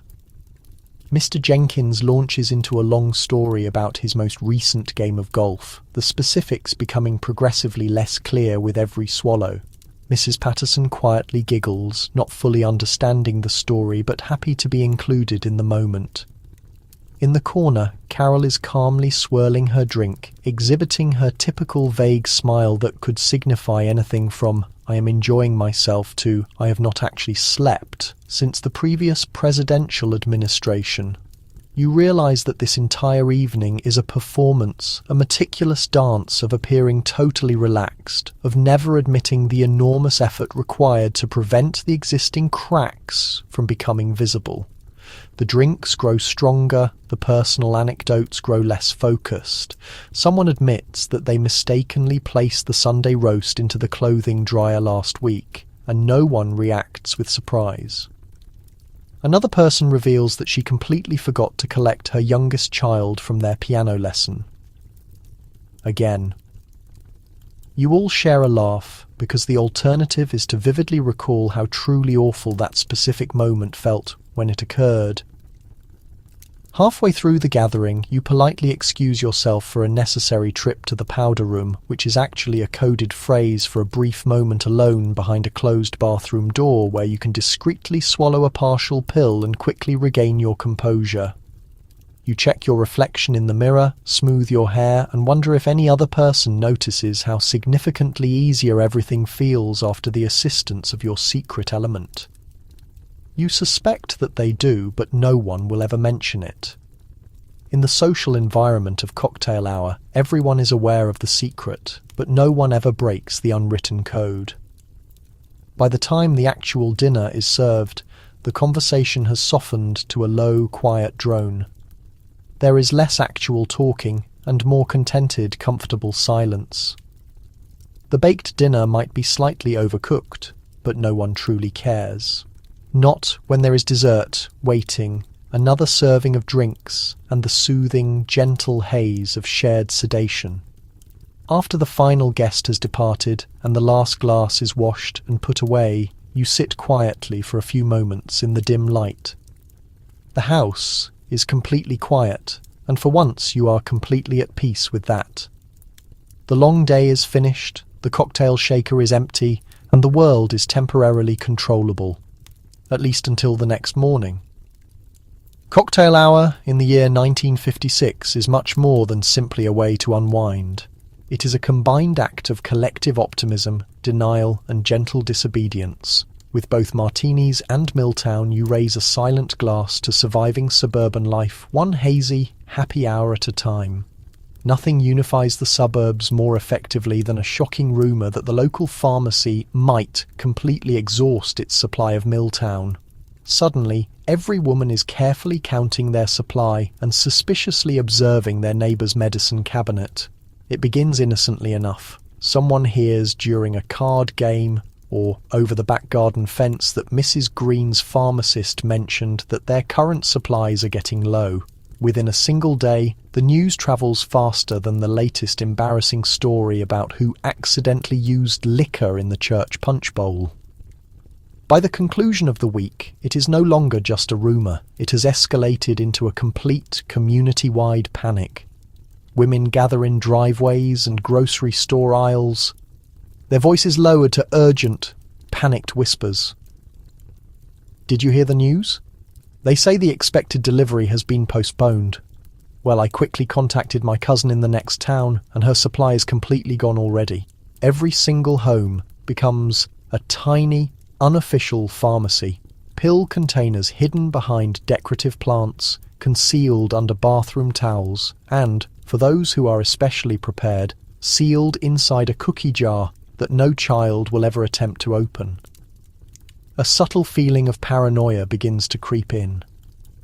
Suddenly you find yourself counting the individual tablets every night before you sleep, dividing them into precise piles and calculating exactly how many truly bad days you can actually afford to experience this month. Can you physically divide a tablet in half and still manage to function? Will your spouse even notice if you begin substituting herbal tea and mere optimism? The complex mathematics never quite work out correctly, but you persist in trying anyway. At the regular bridge game, friendly chatter is suddenly replaced by a careful negotiation for medication. If anybody has an extra one, I'd swap my banana bread recipe for it, Carol mentions, only half kidding. Mrs. Tate insists she knows someone at the main pharmacy in town, but no one really trusts her word. This is the same woman who swore she saw Elvis at the supermarket checkout. You find yourself scrutinizing the medicine supplies of acquaintances and family with new suspicion. Is Doris naturally that composed, or is she saving her secret supply for a crisis? Pharmacists, who used to be quiet observers in the neighbourhood, are now cornered by anxious homemakers. They face a barrage of questions regarding new stock, distribution issues, and if it's possible to overfill a prescription slightly. This time they master the delicate skill of making zero commitments, offering only a sympathetic shake of the head and the occasional suggestion to try back next week. No one looks more stressed than a druggist during a shortage of anxiety medication. Husbands, in the meantime, are only dimly aware that something is off. They notice that dinner is served a bit later, the dirty laundry piles are a bit higher, and their children's voices seem a touch more shrill. They chalk it up to a difficult week and wouldn't dare ask for more food. If they happen to notice their wives clenching their jaws or sighing more often, they choose to ignore it. After all, some mysteries are best left alone. As the days pass, the neighbourhood grows increasingly edgy. Someone arranges a group drive to the next county, hoping to acquire a few extra pills from a less depleted drugstore. Rumours circulate that the hardware store nearby is hiding a secret stockpile in the back, or that an illicit trade is operating out of the bowling alley. The PTA meeting turns into an intense discussion of drug availability, and even the minister finds himself dealing with quiet pleas for divine assistance in securing prescriptions.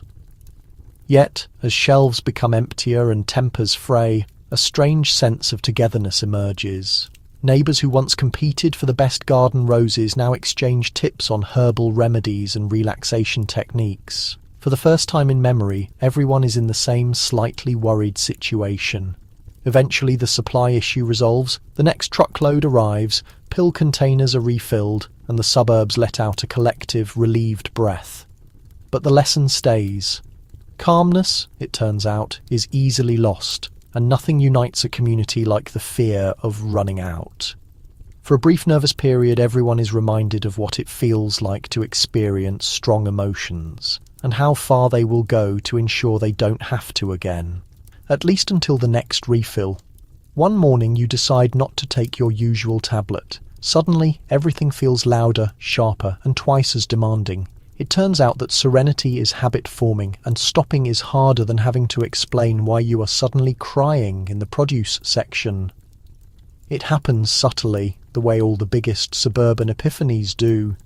Perhaps you simply forgot, distracted by the dog barking or a child's sudden announcement that they need 24 cupcakes for school by the following morning.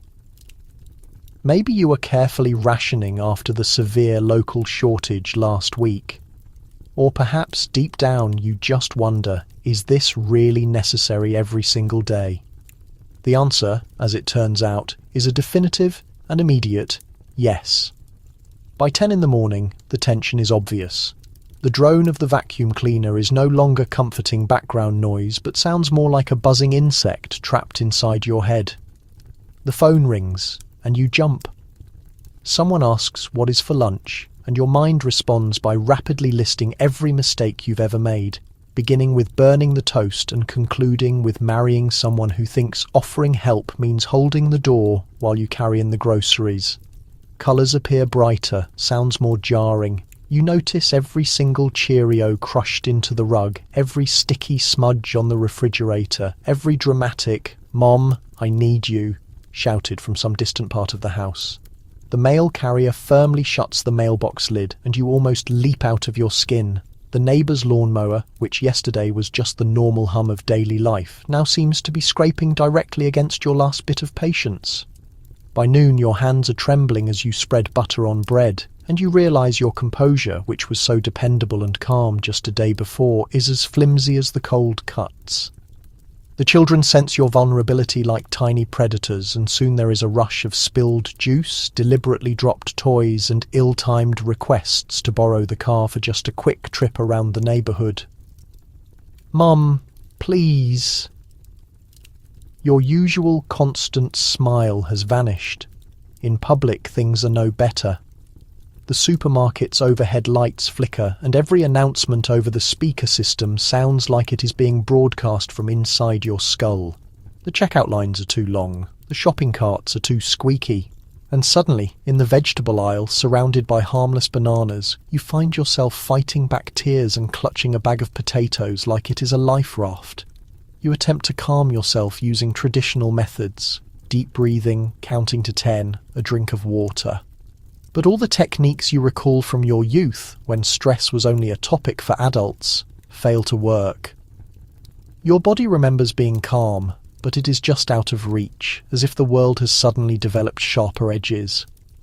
You spot another mom in the bread aisle, and she looks as stressed as you feel. You wonder if she also missed her dose.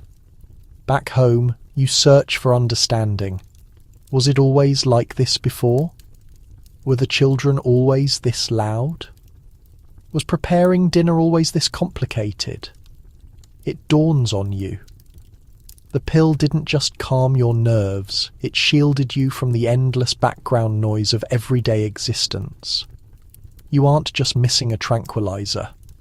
You are missing your shield, your protective barrier, your secret defense against disorder. That evening, after the dishes are finally washed and the children are unbelievably asleep, you gaze at the pill bottle for a long moment. You wonder how you could possibly describe this feeling to anyone who has never tried to stop being calm.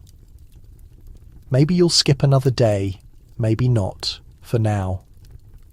You take a pill, swallow it, and feel the harsh edges of the world begin to soften. You realise it is not merely a matter of nerves, it is a matter of reliance, and the hardest part of feeling everything again is deciding which version of yourself you actually want to keep. One thing is certain, quitting is much more difficult than you ever imagined, and tomorrow you'll face it one loud, nerve-wracking day at a time. Eventually, even the men want to know what the excitement is about. Before long, Dad is taking from Mum's supply just to take the edge off. Now the whole household is one big peaceful scene. It starts with curiosity masked as doubt. For weeks, Dad has observed the silent transformation happening around him. He watches his wife gracefully handle scorched dinners, broken appliances, and teenage moodiness with the perfect composure of a spiritual master on an amusement ride. The dog is more relaxed, the kids are quieter. Even the potted plants seem to be flourishing. He attributes it to modern feminine anxiety, but somewhere between cutting the lawn and hiding in the garage with his newspaper, he starts to question if there is more to this new tranquility than just a fresh box of laundry soap. It doesn't help that everywhere he goes, he hears the same story. At the office kitchen, his co-workers speak in low tones about their wives' new prescriptions. At bowling league, Jerry confesses that he took one of his wife's pills after a particularly bad frame. "It knocked me right out," he whispers with a knowing smile. Suddenly, Dad is the only one still experiencing reality at full intensity. The first time, it is almost a joke. "Do you mind if I try one of these?" he asks, pretending not to care, as he searches through the medicine cabinet. Mum just shrugs, her smile more mysterious than comforting, and pushes the bottle toward him. He takes a tablet with his after-dinner coffee, expecting nothing more than a temporary effect and a feeling of relief. An hour later, he is stretched out on the sofa watching an old western with an expression of contentment he hasn't shown since the end of the war. The kids are arguing over the television, the dog is barking at a flying bug, and the phone is ringing repeatedly. But Dad just smiles, leans back, and lets the commotion wash over him like a gentle tide. "I understand now," he murmurs, sounding more like a deep thinker than a family man. It is a rapid decline from there. Soon Dad is regularly taking from Mum's stash, usually with an elaborate explanation about the difficulties at his job. It is only for the stress, he claims, as he slips an extra pill into his pocket before Sunday lunch with the in-laws. At first, Mum is slightly irritated, mostly because the pharmacist is wise to the story about the lost prescription by now, but she cannot argue with the outcome. With both parents calmly gliding through the day, the whole house changes. The children barely recognise their home. Gone are the days of sudden yelling over grades or yard work. Family disagreements now unfold slowly, if they happen at all. The last major conflict, a confrontation over who left the freezer door ajar, concluded with a mutual decision to just forget about it. The fish tank gets cleaned, the trash is taken out, and nobody can quite recall who was supposed to do it. But everything eventually gets done. At neighbourhood gatherings, couples compare experiences. "My husband is on it too," Carol whispers as her spouse refills her drink with the careful precision of a seasoned expert. The men, once suspicious of their wives' little helpmate, now discuss dosing and the best time to take a tablet. They insist it is only for truly bad days, but everyone knows that in the suburbs every day is a candidate for chemical peace. The ultimate result? The house becomes a peaceful refuge in an otherwise restless world. Even the cat appears more serene and calm, though no one is sure if she is just sensing the mood or secretly visiting the medicine cabinet herself. Visitors comment on the relaxed atmosphere, the effortless hosting, the strange ability to handle a crisis with a small smile and a witty remark. And so the tranquilizer trend comes full circle, no longer a secret but a shared family ritual. Because sometimes it turns out the best way to survive suburban life is for everyone, mum, dad, and even the pet, to float through it together one calm, dreamy day at a time. A few attentive doctors start to notice that every patient in town is requesting refills. Medical publications release warnings that practically no one bothers to read. The solution? Develop even more powerful sedatives. Let's go back to the office of Dr. Harold White, MD, the most respected physician on Maple Avenue, a man whose examination room smells faintly of cleaning solution, men's hair product, and the collective nervousness of 100 housewives. Dr. White has always been quick with a friendly look and even quicker with a prescription pad, writing out Miltown for everything from headaches to minor cuts to my neighbour just gives me a bad feeling. But lately he has started to see a pattern. Mrs. Miller, who used to come in for an occasional minor pain, now visits twice a month, always gripping her purse and anxiously looking at the cabinet. Mr. Davidson, who was never a patient before, now wants something for his anxiety after a challenging period at his job. The town's children are suddenly perfectly behaved at the dentist, their mothers calm and vaguely smiling like a summer cloud. Even the local librarian, a woman not known for her enthusiasm, is requesting a refill with suspicious regularity. Dr. White reviews his medical journals, which now feature articles titled "The Miltown Epidemic and Have We Created a Nation of Tranquilized People?" The authors, always cautious, advise about the risk of dependence and emotional numbness. It sounds serious, but who has the time to study all those tiny notes when there is a line of patients waiting? Still, a small doubt takes root when his own wife, Marjorie, starts arranging the spice rack 3 times in a single afternoon and calls their dog by the wrong name. He begins to wonder if something, somewhere, has gone a little wrong. At professional conferences, the quiet conversations begin. Everyone in my area is using it. I had 3 people ask for a double supply last week. My cousin's pharmacist says he has never seen such demand. But true to the times, the discussion does not lead to a change in practice or genuine concern. It leads to new ideas. Enter the next generation of drug developers. If Miltown works well, surely something a bit stronger is an improvement. Soon the medical journals are full of advertisements for Librium, Valium and other wonders promising even deeper, more restful peace. The names themselves sound like gentle music. Miltown is suddenly the older version of tranquilizers. Dependable, but perhaps just a little outdated. Why settle for calm when you can have satisfied non-awareness? Back home, Dr. White starts giving longer lectures. Well, slightly longer. He tells Mrs. Miller to try using a little less. He asks Mr. Davidson if he is trying to deal with the root cause of his stress. But the truth is his. His advice drifts over their heads like the soft chime of a distant ice cream truck. What everyone really wants is a fast solution, a single pill answer to the persistent unease of modern existence. And who can blame them? Even Dr. White admits privately that he has taken half a tablet on more than one difficult Sunday. The warnings multiply. The American Medical Association advises caution. The local pharmacy starts monitoring refills more closely, feigning genuine concern. But for every warning, there is a new article or glossy magazine ad praising the benefits of a calm, happy family made possible by scientific breakthroughs. So the cycle continues. More pills, more prescriptions, more subtle warnings tucked inside the bottle, usually discarded along with the wrapping. Doctors complain, patients smile, and the pharmacy shelves shine with new possibilities. And as for Dr. White, he sighs, puts away his prescription pad, and wonders if there is a pill for doctors who worry too much.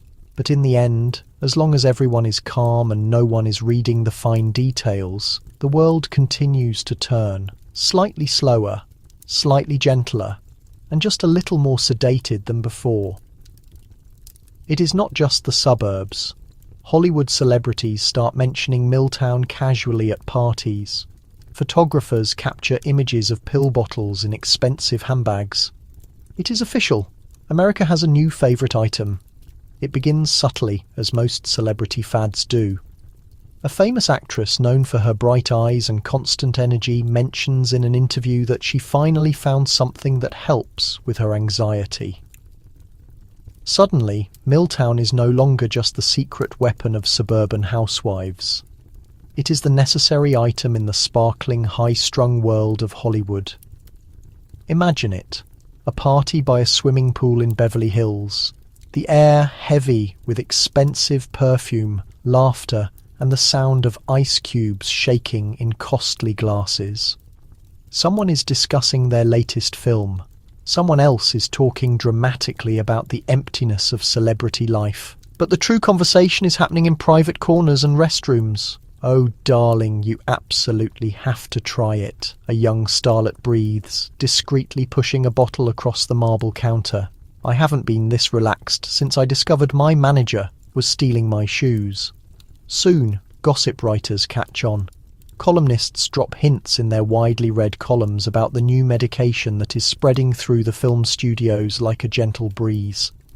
Photographers push to get shots of pill containers visible in expensive clutches on red carpets.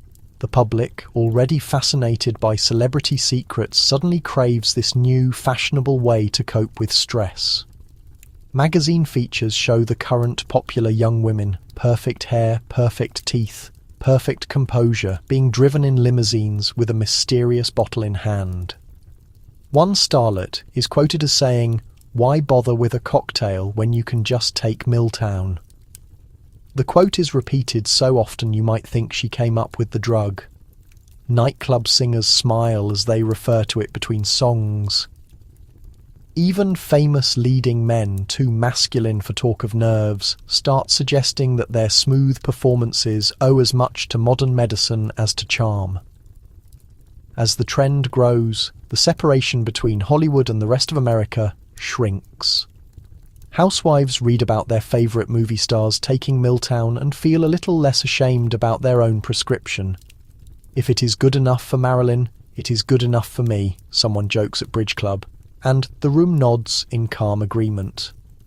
Public relations agents, seeing a chance for promotion, start issuing carefully phrased statements. "Ms. Monroe supports modern science," one insists, while a rival star's representative claims she only uses her tranquilizer for long flights and especially difficult auditions. No one admits to needing help just to get through a normal Tuesday. Instead, it becomes a mark of sophistication. Like an expensive fur wrap or a private pool, doctors in Los Angeles suddenly find their services in high demand. All the fashionable people are taking it. One Beverly Hills physician confides with the same pride as a tailor discussing the current skirt length. The prescription pad becomes as much a sign of status as a screen test. When a well-known director is photographed taking a nap on set, half a Miltown and a full meal. Rumours circulate that tranquility is the new goal. Of course, there are quiet reports of problems. Tabloids print stories about tranquilizer-related tragedies, but these are usually buried between headlines about escaped animals and strange lights in the sky. No one wants to believe their idols could be dependent. It is easier to believe in magic on film and in the medicine cabinet. In the end, the Miltown craze only strengthens America's fascination with both celebrity and chemistry. If a small pill can bring a bit of Hollywood glamour to the average person, why not embrace it? And so, from the movie screens to the neighbourhood hair salon, a calm, celebrity-approved haze settles over the nation. Proof that sometimes the best advice for modern life is whatever the famous people are using. When the medication runs low, housewives find that the world feels overwhelmingly intense. Anxiety comes rushing back, and the only thing more frightening than running out of milk is running out of Miltown. At first, it catches you off guard. You run out a day too early. No problem, just a minor issue. You'll call the pharmacy the next morning. But the pharmacy is already overwhelmed. "We are waiting on a new delivery," the assistant says with regret. "Try again next Tuesday." You hang up, your hands damp, your stomach tight. You would have an easier time finding rare metals by lunch. The edges of the world begin to sharpen. The television is too loud, the dog's claws tapping on the kitchen floor. They might as well be a secret message from another world. The phone rings, and you consider throwing it out the window. You do not, but you think about it for longer than you want to admit. It is not just the noise, it is the thoughts, the ones you had been happily free of for the last few months. Now they are back and louder than before. Are you a good mother? Why hasn't your husband complimented you since the previous president was re-elected? Did that PTA mum truly roll her eyes at your lemon bars? You are losing control, all because a small white pill is missing from your morning routine. The physical signs are just as obvious. A throbbing headache settles behind your eyes, like an unwanted guest who refuses to depart. Your stomach tightens into neat but persistent knots. The world, once covered in a soft haze, now feels raw, and you are the one absorbing it all. You do not say anything out loud. No one does. That is the unspoken rule.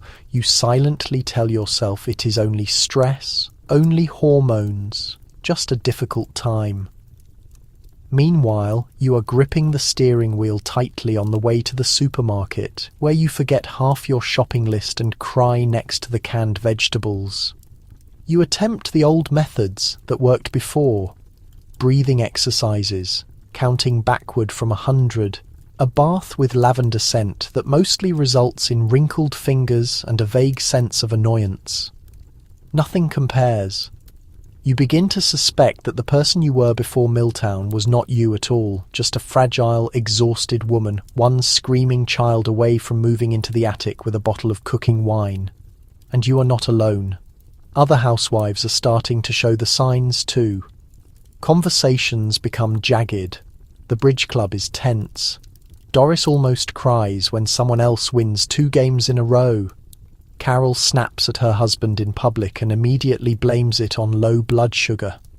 The air buzzes with the collective static of withdrawal. No one speaks the word, of course. You all simply know. The silence around it is deafening. You are dependent, but in a respectful, suburban way. No dark streets, no shaking fits in cheap motels, just mothers staring a little too intently at their kitchen timers and muttering about the state of affairs. It is an addiction in pearls and sensible shoes. Eventually the pills return. The pharmacy restocks. The suburb sighs in relief. You take your tablet with your morning coffee, and 20 minutes later the walls stop closing in. You can hear the birds again. The canned peas do not seem so offensive, but now you understand. You know what it feels like to be without it, and that knowledge lingers. Quietly, uncomfortably. You hide the bottle deeper in your handbag.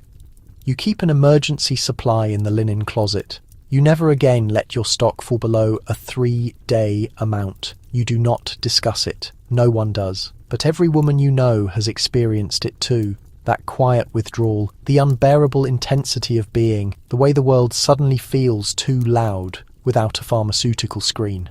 And although everything appears the same on the surface, same meals, same errands, same social gatherings, something fundamental has changed.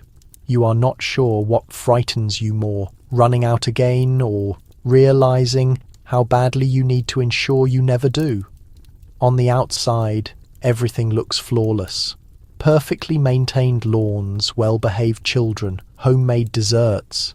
Beneath the surface, there is a silent, shared effort to remain calm and act as if nothing is wrong. You wake up and smooth your sheets like a hotel cleaner with something to prove. You adjust the pillows, apply makeup before eating breakfast, and smile at your reflection just long enough to tell yourself, you've got this. The main course is already planned, the clothes are folded, and the house faintly smells of furniture polish and quiet despair. From the sidewalk, everything looks perfect. Your lawn is the precise length required by neighbourhood regulations. The window coverings match. The mailbox is freshly painted. The dog is quiet. Even the trash cans line up like disciplined soldiers on collection day. You have, in short, succeeded.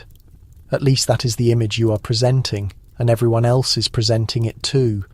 But beneath the surface of this suburban bubble, the pressure vibrates like a refrigerator that is just a little too loud. It is not any one thing. It is all the things combined. The constant performance, the careful balance between how things look and how they really are, the need to smile while your insides are silently screaming. I haven't felt truly peaceful since the former president left office. Your neighbours seem to be fine. Carol still waves from her front steps, her hair perfect, pearls on, and a glass in her hand. This afternoon Doris finished hosting a luncheon where voices were kept low and everyone remarked on the little sandwiches shaped like tiny birds. But you caught the tremor in her grip as she poured the tea. You noticed how she avoided looking up when someone praised her purple flowers. Because deep down, all of you share this knowledge. A flawless facade is delicate. It is not just the home that is arranged perfectly. You manage your feelings too. Grief is allowed only for funerals. Rage is put away in the spare room closet behind the games. You are permitted to feel worn out, possibly a little stressed, but never truly broken, never disorderly, never genuine. You hold everything together with your smile, a pound cake, and just enough Miltown to smooth out the difficult realities of being a modern woman. When things falter, it is barely noticeable. A dessert burns, and no one points it out. A toddler throws a fit at the grocery store, and the mother's face remains unchanged. A neighbour forgets your name, and you all pretend she is just busy and not slowly falling apart. Everyone takes part in the elaborate performance like well-mannered guests at a dinner where the food is terrible, but no one dares to say so. It is not exactly that anyone is lying. It is more like you have all agreed to a secret pledge of quietness. You have committed to keep smiling, to keep cleaning, to keep preparing tuna noodles. No one truly enjoys because the idea of admitting that you are struggling feels impossible, or worse, uncivil. You tell yourselves that everything is fine.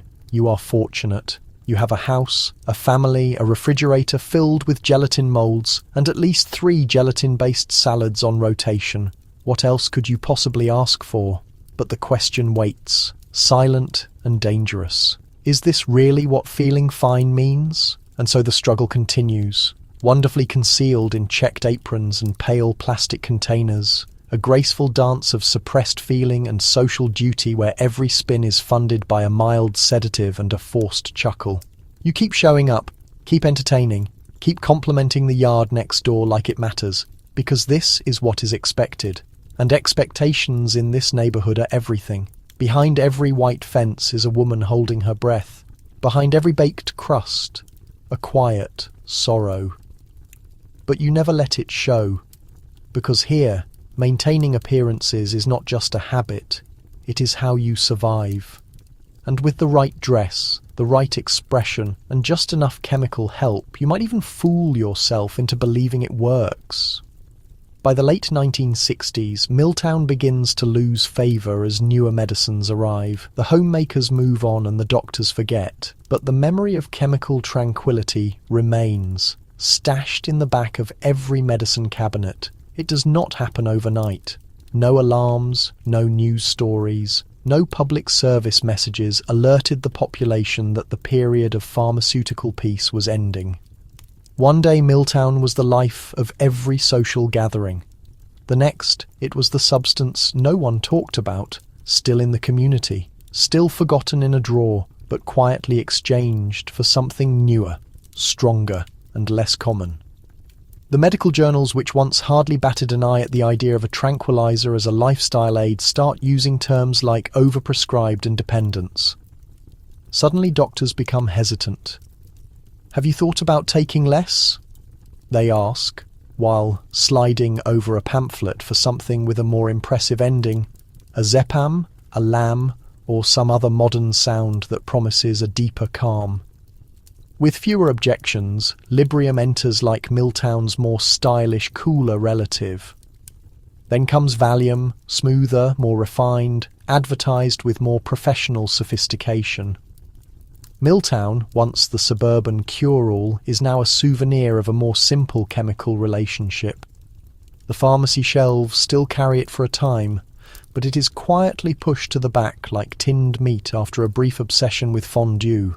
But if Miltown was disappearing from public awareness, it was not fading from memory, not for the women who had quietly structured their lives around it. For them, the medication had been more than medicine. It was a daily routine, protective gear, a silent way out of the constant obligations of domestic happiness.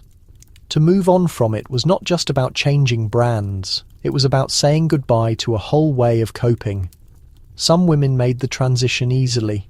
New pill, same feeling, a slightly different label. Others were not so lucky. Miltown had been gentle, reliable, like a trustworthy friend who helped you host without crying into the meat glaze. The new pills felt different, harsher, less forgiving. There were rumours of side effects, stories shared over plastic tables about women who got lost in the dosing, who swapped their gentle calm for a type of haze that did not lift for days. And then there were the physicians, those once generous men with their stacks of prescription forms, now suddenly worried. Where once a sigh earned you a refill, now there were questions. Have you attempted meditation? Exercising, maybe more outside time. Let us see how you manage without it for a while. The betrayal felt deep. Had they not been the ones handing it out like after-dinner mints? Now they spoke as if they had just learned that feelings were natural. How rude. As the 60s turned into the 70s, society changed. Homemakers became women with jobs. Aprons were swapped for briefcases. The conversation shifted from how to stay relaxed to how to stay energized. And a different pharmaceutical era began, one built on energy drinks, personal drive, and motivational slogans in large paperbacks. But in the quiet corners of suburban bathrooms, the old orange Miltown bottle remained partially full, dusty, hidden behind the stomach remedy and the guest towels. It was a backup plan, a secret safety measure, a part of a past self that still needed confirmation that if things ever truly went wrong, calm could be ingested like a mint. Eventually the medicine went bad, the labels deteriorated, and the pills grew old. But the memory did not. The women who once drifted through parent meetings and food disasters on a soft chemical cloud never really forgot the taste of that first perfect peace. Even as they grew older, relocated and redefined themselves, a small part of them still recalled what it felt like to survive the suburbs in silky gloves and a Miltown trance.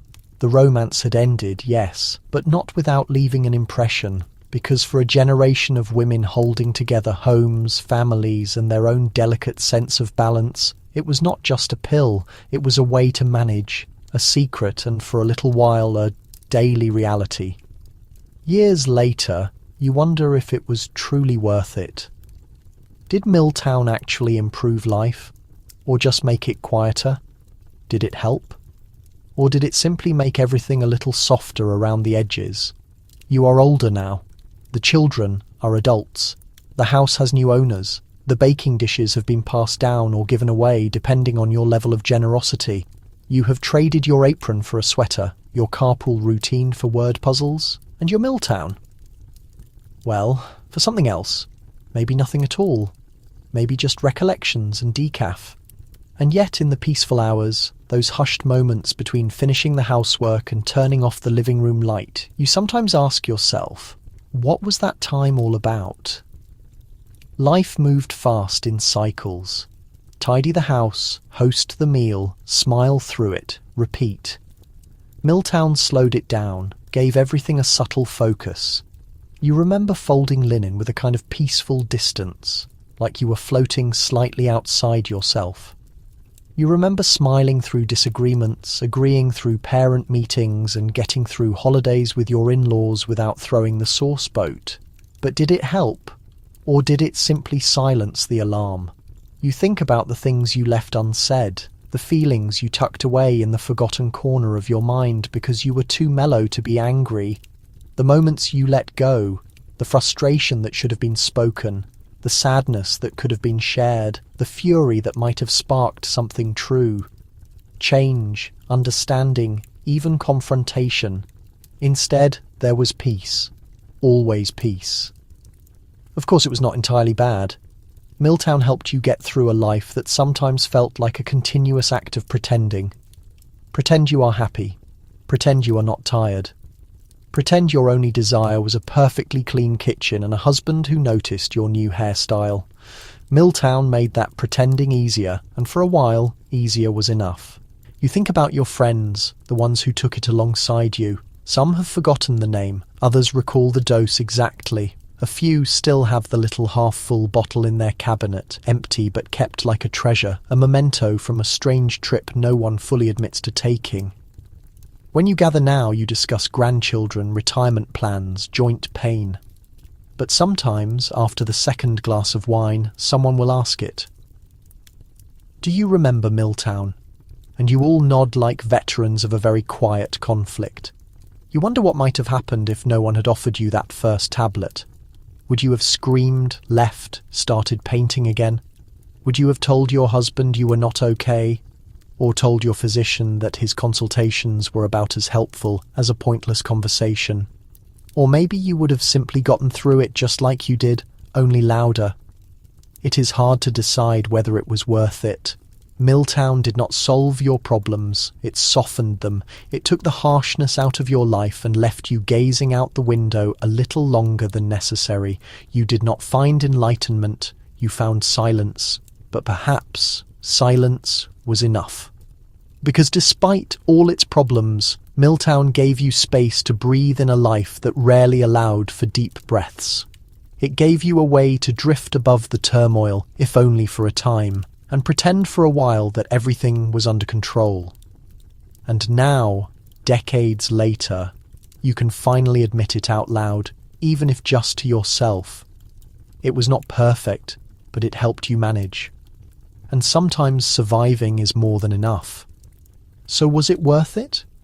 Maybe not in the way you expected, but in that moment, in that life, in that world, it was precisely what you needed. And perhaps, just perhaps, that is all you could have hoped for. And now here you are in the 21st century with better care for mental health, more choices, and the chance to look up side effects before you take anything. But sometimes you look at your cabinet and wonder if progress truly tastes that different. Your medications have newer names now, cleaner typography, secure containers and patient information sheets as long as small novels. You take them with the aid of applications, reminders, and health trackers that encourage you for taking care of yourself. Mental health is no longer a hidden fault. It is a trend. There are digital talks, public speeches, diagrams, even cups that say therapy is great, self-care is popular. But even with all of that, the routines remain strangely familiar. You still open the cabinet door with that same quiet hope. Let today be a little smoother. You still place a pill in your hand and wonder, not with fear but with curiosity, what small change it will cause in your mind today. Less tension, less stress, less profound worry when the drying machine breaks for the third time. It is just that now you are permitted to feel things. Or at least you are told you are. Crying is not shameful. Frustration is not a failing. You can text your friends and say, I am having a rough time, and instead of a baked dish, they might actually send support, maybe even jokes.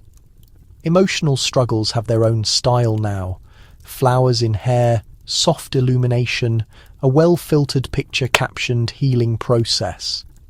Still deep down, you hold the remains of a generation that was taught to handle discomfort silently.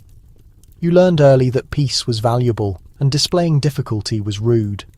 Even now, decades removed from your time of matching aprons and moulded gelatin, a part of you still hears the echo of that whisper. Do not make a scene, and perhaps that is why you sometimes pause. Not with judgment, only thought. You see your current prescriptions arranged in colour-coded boxes, the result of real diagnoses, real discussions, real science. But a part of you still feels like that 1950s woman in low heels calmly cleaning the floor while a storm raged behind her eyes. Because while medicine has improved, the pressure has not vanished. It has only changed form. Now you are expected not only to cope, but to excel, be productive, be present, be balanced, be thankful. Have you tried stretching, being mindful, taking supplements? There is a low-sugar tea for that. The world tells you it is fine to take something for your anxiety as long as you are also doing breathing exercises, writing in a journal, and eating healthy seeds. You are supported? Yes, but also gently reminded that you should be actively working toward not requiring any of this in the first place. It is not an addiction. It is a short-term aid. That is the new, polite way to express it. So you count your blessings and your bottles. You are thankful that you can see a counsellor without whispering, that your doctor actually asks how you are sleeping, that you can enter a pharmacy without feeling shame. But you are also aware that despite all the advancement, the underlying desire has not changed much. The strong desire to feel all right, to not be afraid of your own thoughts, to get through the day with just a little more ease. Maybe the pills taste different, maybe they do not. But you realise now what your younger self never did. It is not weakness, it is survival. It is choosing to keep going, whatever that means. So as you sip your tea, check your alarms and arrange tomorrow's pills like obedient little soldiers. Give yourself a moment of quiet, not the chemically suppressed kind, but the earned kind, the kind that says you have lived, you have learned, and you are still here. And perhaps, just perhaps, that is what true progress feels like. Not flawless, but conscious. Not numb, but aware. Peaceful, yes, but this time on your own terms. You open the ladies' magazine, hoping for home advice and emotional relief. The advice columns have answers for everything, especially if everything is fixed by a quick walk, another dish, or inevitably just taking a pill and imagining happy thoughts. Self-help, 1957 version. Try deep breaths. If that fails, call your doctor. You sink into the sofa, a modest floral print supporting your back and your sense of obligation. The children are asleep or perhaps tied to the television, and for once no one is complaining about sandwich crusts. It is the perfect time for your favourite luxury, flipping through the latest magazine and looking for insight from women with better hairdos and fewer dark thoughts. There is a woman on the cover smiling as if her appliance just gave her a foot massage. Inside, the advice columns greet you like a familiar friend with suspiciously good posture. Dear Ellie, begins one letter. My husband overlooks me now. I simply feel unnoticed. Ellie's suggestion? Put on a different lipstick, prepare his preferred meal, and most essentially, try to relax. Oh, and bring up Miltown with your physician. Just a little something to dull the sharp edges, she writes lightly, as if the sharpness were a minor scrape and not a vast opening of profound despair. Another correspondence mentions fluctuating moods, tension, tiredness. You concur, recognising every single sign. Ellie prescribes a daily stroll and maintaining a cheerful outlook, perhaps a fresh pastime, maybe knitting, or taking up Spanish, or if those things fail, Miltown. Just one. 2 times a day, positioned between cleaning your teeth and suppressing your deeper desires, every column stresses the identical point: you are fine. No, truly, you are merely a bit stressed. The children are a gift. Your husband's emotional distance is an issue that a pot roast and a sedative can certainly solve. Sorrow, not revulsion. Fury, unthinkable confusion should be substituted with baking. And when unsure, take a deep breath, prepare a dessert, and consume a pill. Even the product promotions join in the pattern. One image displays a woman at a table, her gaze bright, text reading, "I never knew how wonderful life could be until Miltown." Another has a strained homemaker reaching for a bottle labelled Inner Calm with a small print disclaimer about consulting one's physician. Of course, your physician is likely already dispensing it as if it were candy. The advice pages turn into a kind of nationwide survival strategy. You begin to look forward to them, not because they supply actual remedies, but because they affirm your unstated need for anything. To make this entire experience slightly more tolerable, they become a lifeline constructed of publication ink and 1950s avoidance. There is a curious solace in the universality of it all. Every other woman writing in seems to be a stand-in for you. Their concerns echo yours. I feel nervous without reason. I occasionally wish to scream into the baking dish. My neighbour stares blankly at the wall and hums Perry Como tunes. The solutions are consistently neat, pleasant, and heavily tranquilized. But you start to detect the underlying theme, the way the guidance never truly proposes change, never promotes speaking up, never suggests that perhaps, just perhaps, it isn't you who requires correction, but the whole system you're sinking in. The articles offer comfort, but they don't provide answers.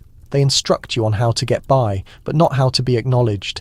You finish the section, close the magazine with a fold, and smooth your skirt. You still sense a subtle wrongness, but at least you aren't alone in feeling this way.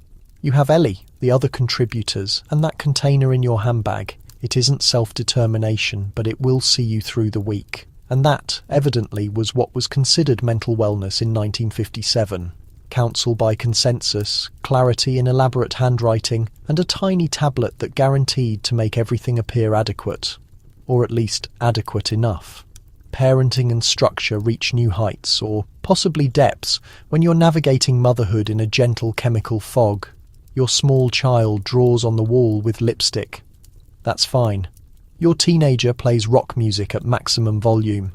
You simply nod, sigh, and return to neatly stacking towels. You've already folded them twice. No one shouts, but no one really recalls the original source of their irritation. You are composed, the kind of calm that feels like drifting through your own life in slow motion. Your child asks if they can have dessert before the evening meal, and instead of launching into your standard lecture about sugar and tooth decay and the sacredness of meatloaf, you just reply, "Sure, dear," and resume stacking plates that are already washed. In the age of Miltown, being a parent takes on a strange, faintly submerged quality. You are still executing all the necessary duties, feeding, cleaning, maintaining small lives. But you do it with the emotional distance of a friendly desk worker at a very quiet government office. The outbursts bounce off your medicated piece like rubber balls hitting a soft boundary. You assent through the chaos. You stare blankly at the disorder. You forget the point of your shouting midway through, then just shrug and start straightening the supply closet again. Your toddler spreads pureed vegetables across the floor and you simply exhale, wipe at it vaguely, and wander off to find your coffee. It is cool. You drink it regardless. Yourself before Miltown would have been in tears. Yourself after Miltown just considers why vegetables are so green. In many respects, you become the centre of the household storm while the children rush through tantrums, school assignments, and damaged treasures. You stay undisturbed. But this modern maternal serenity comes at a cost. You are present, but only somewhat emotionally. You're in the adjacent space. The disciplinary approach of the sedated parent is, let's say, minimalist. Punishments are gently suggested and never applied. You've written no treats on the assignment board in bright ink, but by treat time, you've forgotten the reason. The children quickly figure this out. Their grades drop, their socks are not cleaned. They ask if they can stay awake past midnight, and you reply with a gentle expression and a vague motion of your hand like a privileged lady granting an official pardon. But it isn't all bad. There are advantages. Your house becomes the preferred gathering spot for the neighbourhood children because Mrs. So-and-so never raises her voice.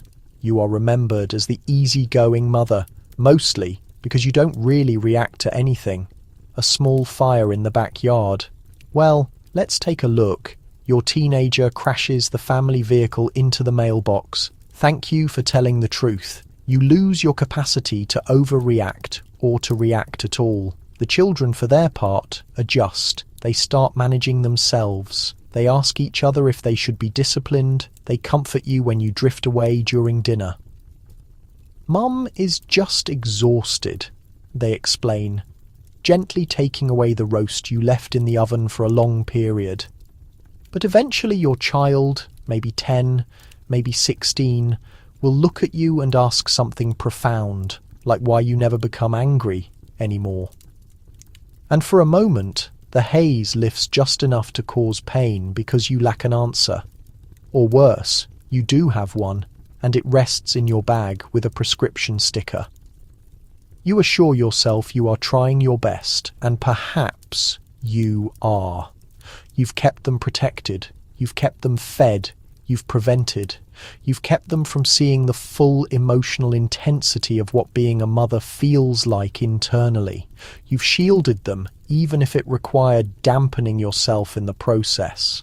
Parenting under the influence of Miltown was not about flawlessness. It was about enduring, silent, indifferent, enduring. And while the children might not recall every lesson you neglected to impart, they will remember the kindness, the lack of screaming, and maybe, just possibly, the gentleness that results from a mother who, despite being disconnected, never completely withdrew.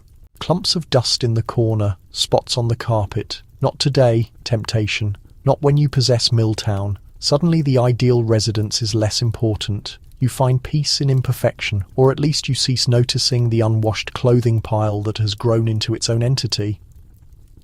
There was a time when every cobweb felt like a personal failing. A streak on the glass was a flaw on your domestic reputation. A fold in the dining cloth could trigger a complete emotional collapse. You would wake up with a chore list so vast it resembled a legal document and feel the pressure mounting before you even made coffee. Then came Miltown. Sweet, relieving Miltown. And just like that, the chore list became more like a gentle suggestion. You'd still observe the dust, but you'd acknowledge it like a friend. Hello there, little companion, you would think. You've earned your place. The expectation to maintain the mythical 1950s flawless home didn't vanish. It simply became muted. With Miltown in your system, the cooking area didn't need to shine brightly. It only needed to be there. You stopped polishing the silverware and started accepting that perhaps the formal dishes were unlucky anyway. You were freed, not by a feminist text, but by a small white tablet that allowed you to feel adequate simply existing. House tasks still got completed eventually, but the urgency vanished. Instead of desperately scrubbing the tile gaps with a small brush while complaining about your in-laws, you would gently wipe a surface, get distracted by a radio advertisement, and then spend 20 minutes calmly examining a houseplant. Output slowed, but so did your stress levels. You weren't neglecting your duties. You were composed. The laundry accumulated like a mountainous pile of wool, and instead of angrily confronting it, you simply added another item to the summit and moved on. The cleaning machine stayed in the storage area. The ironing board was retired temporarily. You didn't forget these duties existed. You simply stopped allowing them enough significance to ruin your day. It was, in a sense, groundbreaking, rebellious, a silent refusal of the constant demand for domestic excellence. You were expected to deeply worry about your flaws. Instead, you found yourself observing the sunlight strike the living room rug and thinking, that mark kind of resembles a state on a map. This relaxed indifference didn't only change how you cleaned, it altered how you judged. You stopped disapproving of your neighbour's overgrown flower beds. You no longer cared that someone's wallpaper was peeling or that another person's living room looked like a hostage negotiation arranged by decorative pillows. You were all just managing as best you could. And suddenly managing as best you could didn't have to involve bleaching tile gaps late at night. Even your inner dialogue softened. That persistent critic who always pointed out every neglected task, she took a break. You stopped basing your self-worth on the cleanliness of your stove. You were calm. You were centered. You were totally unconcerned by the breakfast cereal remnants that had taken over the space beneath the sofa. Of course, this newfound tranquility had drawbacks. Visitors occasionally showed their surprise. Your husband's mother gently hinted that standards seemed to have lowered. You nodded and offered her a piece of fruit bread that may or may not have been a few days old. You weren't trying to impress anyone anymore. You were trying to stay sane, and for the first time you were doing it without excuses. Housework hadn't vanished. It simply became background noise, and in that area where guilt used to reside, you discovered something close to real happiness, peace.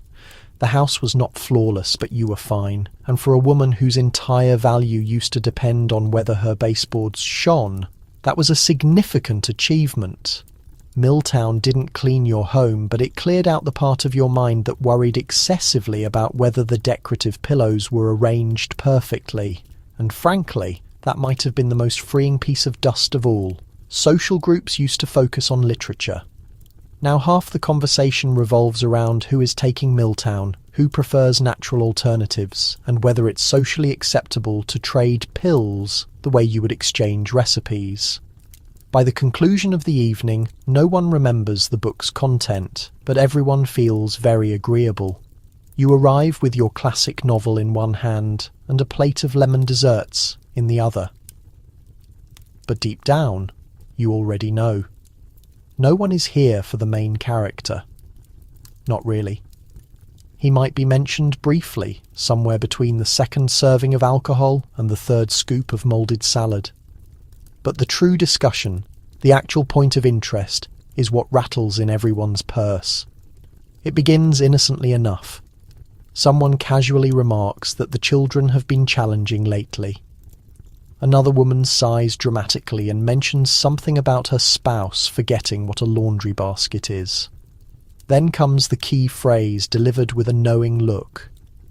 You know what has been helping me? Instant connection. I've been on Miltown for months, and honestly, I cleaned the entire recreation room without shouting even once. Oh, I tried that. It caused headaches. Now I'm on this different one my sister's physician suggested. Much smoother. I don't take anything, says one woman with a hint of self-sacrifice in her tone. I prefer herbal infusion and contemplation. The group nods courteously, but no one makes eye contact. You all recall she was crying in the restroom during the last school event fundraiser. The argument starts. Miltown versus herbal tea, prescription versus natural. Who has the better medical professional? Who receives free samples? Who had to invent symptoms to secure a refill? It's a contemporary support group disguised as casual literary discussion. The only fabricated element here is the book no one finished past the first few parts. Someone admits to dividing their dosage to make it last longer. Someone else confesses they swapped her spouse's old medication for a neighbour's more dependable supply. She doesn't even use them, she whispers, just keeps them for unexpected needs, like a major crisis. But for feelings, there's a shared laugh, light, cheerful, and just slightly too loud. You all recognise this is absurd, but also entirely serious. You are, after all, women juggling children, meals, expectations, and the vague feeling of losing control while maintaining a smile. It becomes evident that whether to take a pill or not is not truly the issue. The real question is, how do we cope with this version of womanhood? Some opt for medication, some choose contemplation, some select denial and a highly intensive cleaning routine, but everyone is managing somehow. By the time dessert is served, the conversation has repeated so many times no one can recall their initial position. Someone jokes about setting up a local medication exchange system, like informal sales parties, but for happiness chemicals. You laugh, but you also briefly consider how that might actually operate. As the evening concludes, someone attempts to redirect the conversation back to the assigned reading. So what were our thoughts on the main character? A long pause, confused expressions. Then someone says she could have used a little Miltown. More laughter. You collect your plate, your unread book, and your lingering curiosity about Linda's new physician. You didn't come for intellectual pursuit. You came for shared experience, for the comfortable, medicine-scented confession circle that only appears once a month under the guise of intellectual growth. And you depart with more than you arrived with. A new recipe, a strong candidate for next month's prescription, and the quiet realization that behind every social gathering smile is a woman quietly wondering if she's the only one who feels this way. She is not. Because here in the community, between the baked goods and the borrowed hardcovers, there's an unspoken understanding. The gathering was never about the reading material. It was about keeping each other mentally stable. One laugh, one pill, and one perfectly reasonable dosage at a time. What happens when an entire nation attempts to stop being calm, abruptly? Suddenly, people experience emotions again. Worry returns as a common topic. Counselling becomes necessary again. You realise the only thing more unsettling than continuous tranquility is suddenly feeling everything once more, all at once, and having to figure out how to deal with it. The subsequent decade arrives like a jolt, not a polite greeting, not a gentle arrival, a sharp shock, the kind of emotional abruptness you experience when you've been floating in a pleasant-smelling dream for years and someone tears open the blinds, turns on the lights and shouts, "Wake up, dear, the world is in chaos. It's not just individual, it's widespread. The entire population, homemakers, spouses, celebrities, young adults, is undergoing the emotional equivalent of a withdrawal. The years of widespread medication were about quieting, smoothing, drifting. But now emotions are back, and they are making a lot of noise. The media is filled with disorder, social unrest, military reports, young people with longer hair and deeper frustrations. Everyone is shouting, everyone is distraught. You observe it all from your comfortable chair, holding your cool coffee as if it were a life preserver. You are uncertain what is occurring, but you know for sure no one has taken their calming medication. You try to maintain control, but your reliable stock has lessened. Perhaps your doctor relocated. Perhaps your renewal was denied. Perhaps you simply decided one morning to stop and see how you felt. Not good. Suddenly you're not calmly stacking clothing.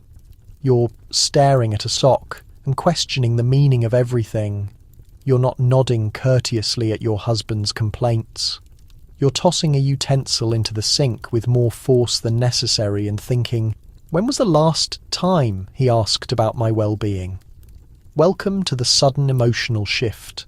The numbness fades and the colour returns. Initially, it's confusing. You weep during advertisements. You become unreasonably upset at your neighbour's wind chimes. You experience emotions you haven't felt in a long time. Optimism, apprehension, annoyance, desire. That's not just for food, but for purpose. And you're not isolated. Suddenly, everyone seems bewildered. Social groups become quiet. Parent meetings are tense. People start discussing self-discovery, attending workshops or get ready, counselling. Actual, legitimate counselling, not just talking with a friend while consuming inexpensive drinks and calling it a breakthrough. Therapists, once viewed with the same suspicion as stage performers, become fashionable. Being in analysis is now a social talking point. People cite thinkers. People have strong feelings about thinkers. You are unfamiliar with some names, but apparently they are significant. And the surprising part? Discussion actually helps. It doesn't make everything disappear, but it gives your anxiety a proper place to sit instead of hiding it in a drawer with the outdated tranquilizers. But just like the recovery after a very lengthy, very peaceful intoxication, there's also disappointment. You reflect on those years with complex sentimentality. You miss the quiet, the floating days, the absence of fury, but you also recall the emptiness, the way life felt like a dream you were only partially experiencing. Now things are more chaotic, louder, more intense, but genuine. You have difficult days, but they are your difficult days. You feel happiness that is not reduced, sadness that teaches you valuable lessons, anger that results in establishing boundaries, progress, counselling, costs. You begin to understand that being composed doesn't mean being silent, that inner peace isn't the absence of feeling. It's knowing how to experience an emotion without being consumed by it.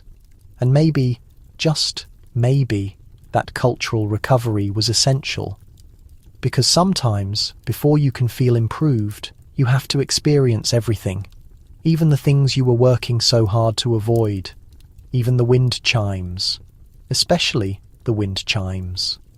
And now, as you close your eyes and gently relax, let's take one final journey through the soft-coloured cooking areas and perfectly maintained yards of tranquilized 1950s America. You've survived a day in the footwear and practical shoes of the original medicated high achievers. You've stacked hypothetical laundry, forgotten the neighbour's identity, attended the world's slowest parent meeting, and experienced both the peak and the aftermath of a pill that promised serenity in a container. You've observed a nation desperate to silence the anxious background noise of contemporary life, attempting to trade worry for calmness, one small beige tablet at a time.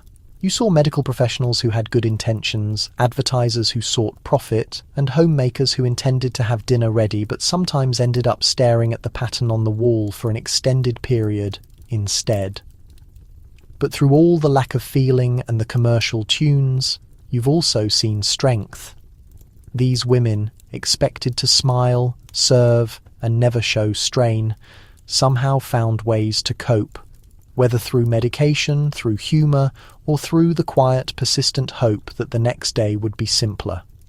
And that, in its own absurd way, is a type of fortitude that deserves respect. So tonight, as you rest under fresh bedding in a space that isn't dated colours, perhaps be grateful for current medical advances, for awareness of mental health, and for the right to decline when the doctor tries to give you a prescription simply for enduring a typical day. History demonstrates that people are optimistic, persistent, and occasionally, let's be honest, somewhat ridiculous in the methods they use to make life bearable.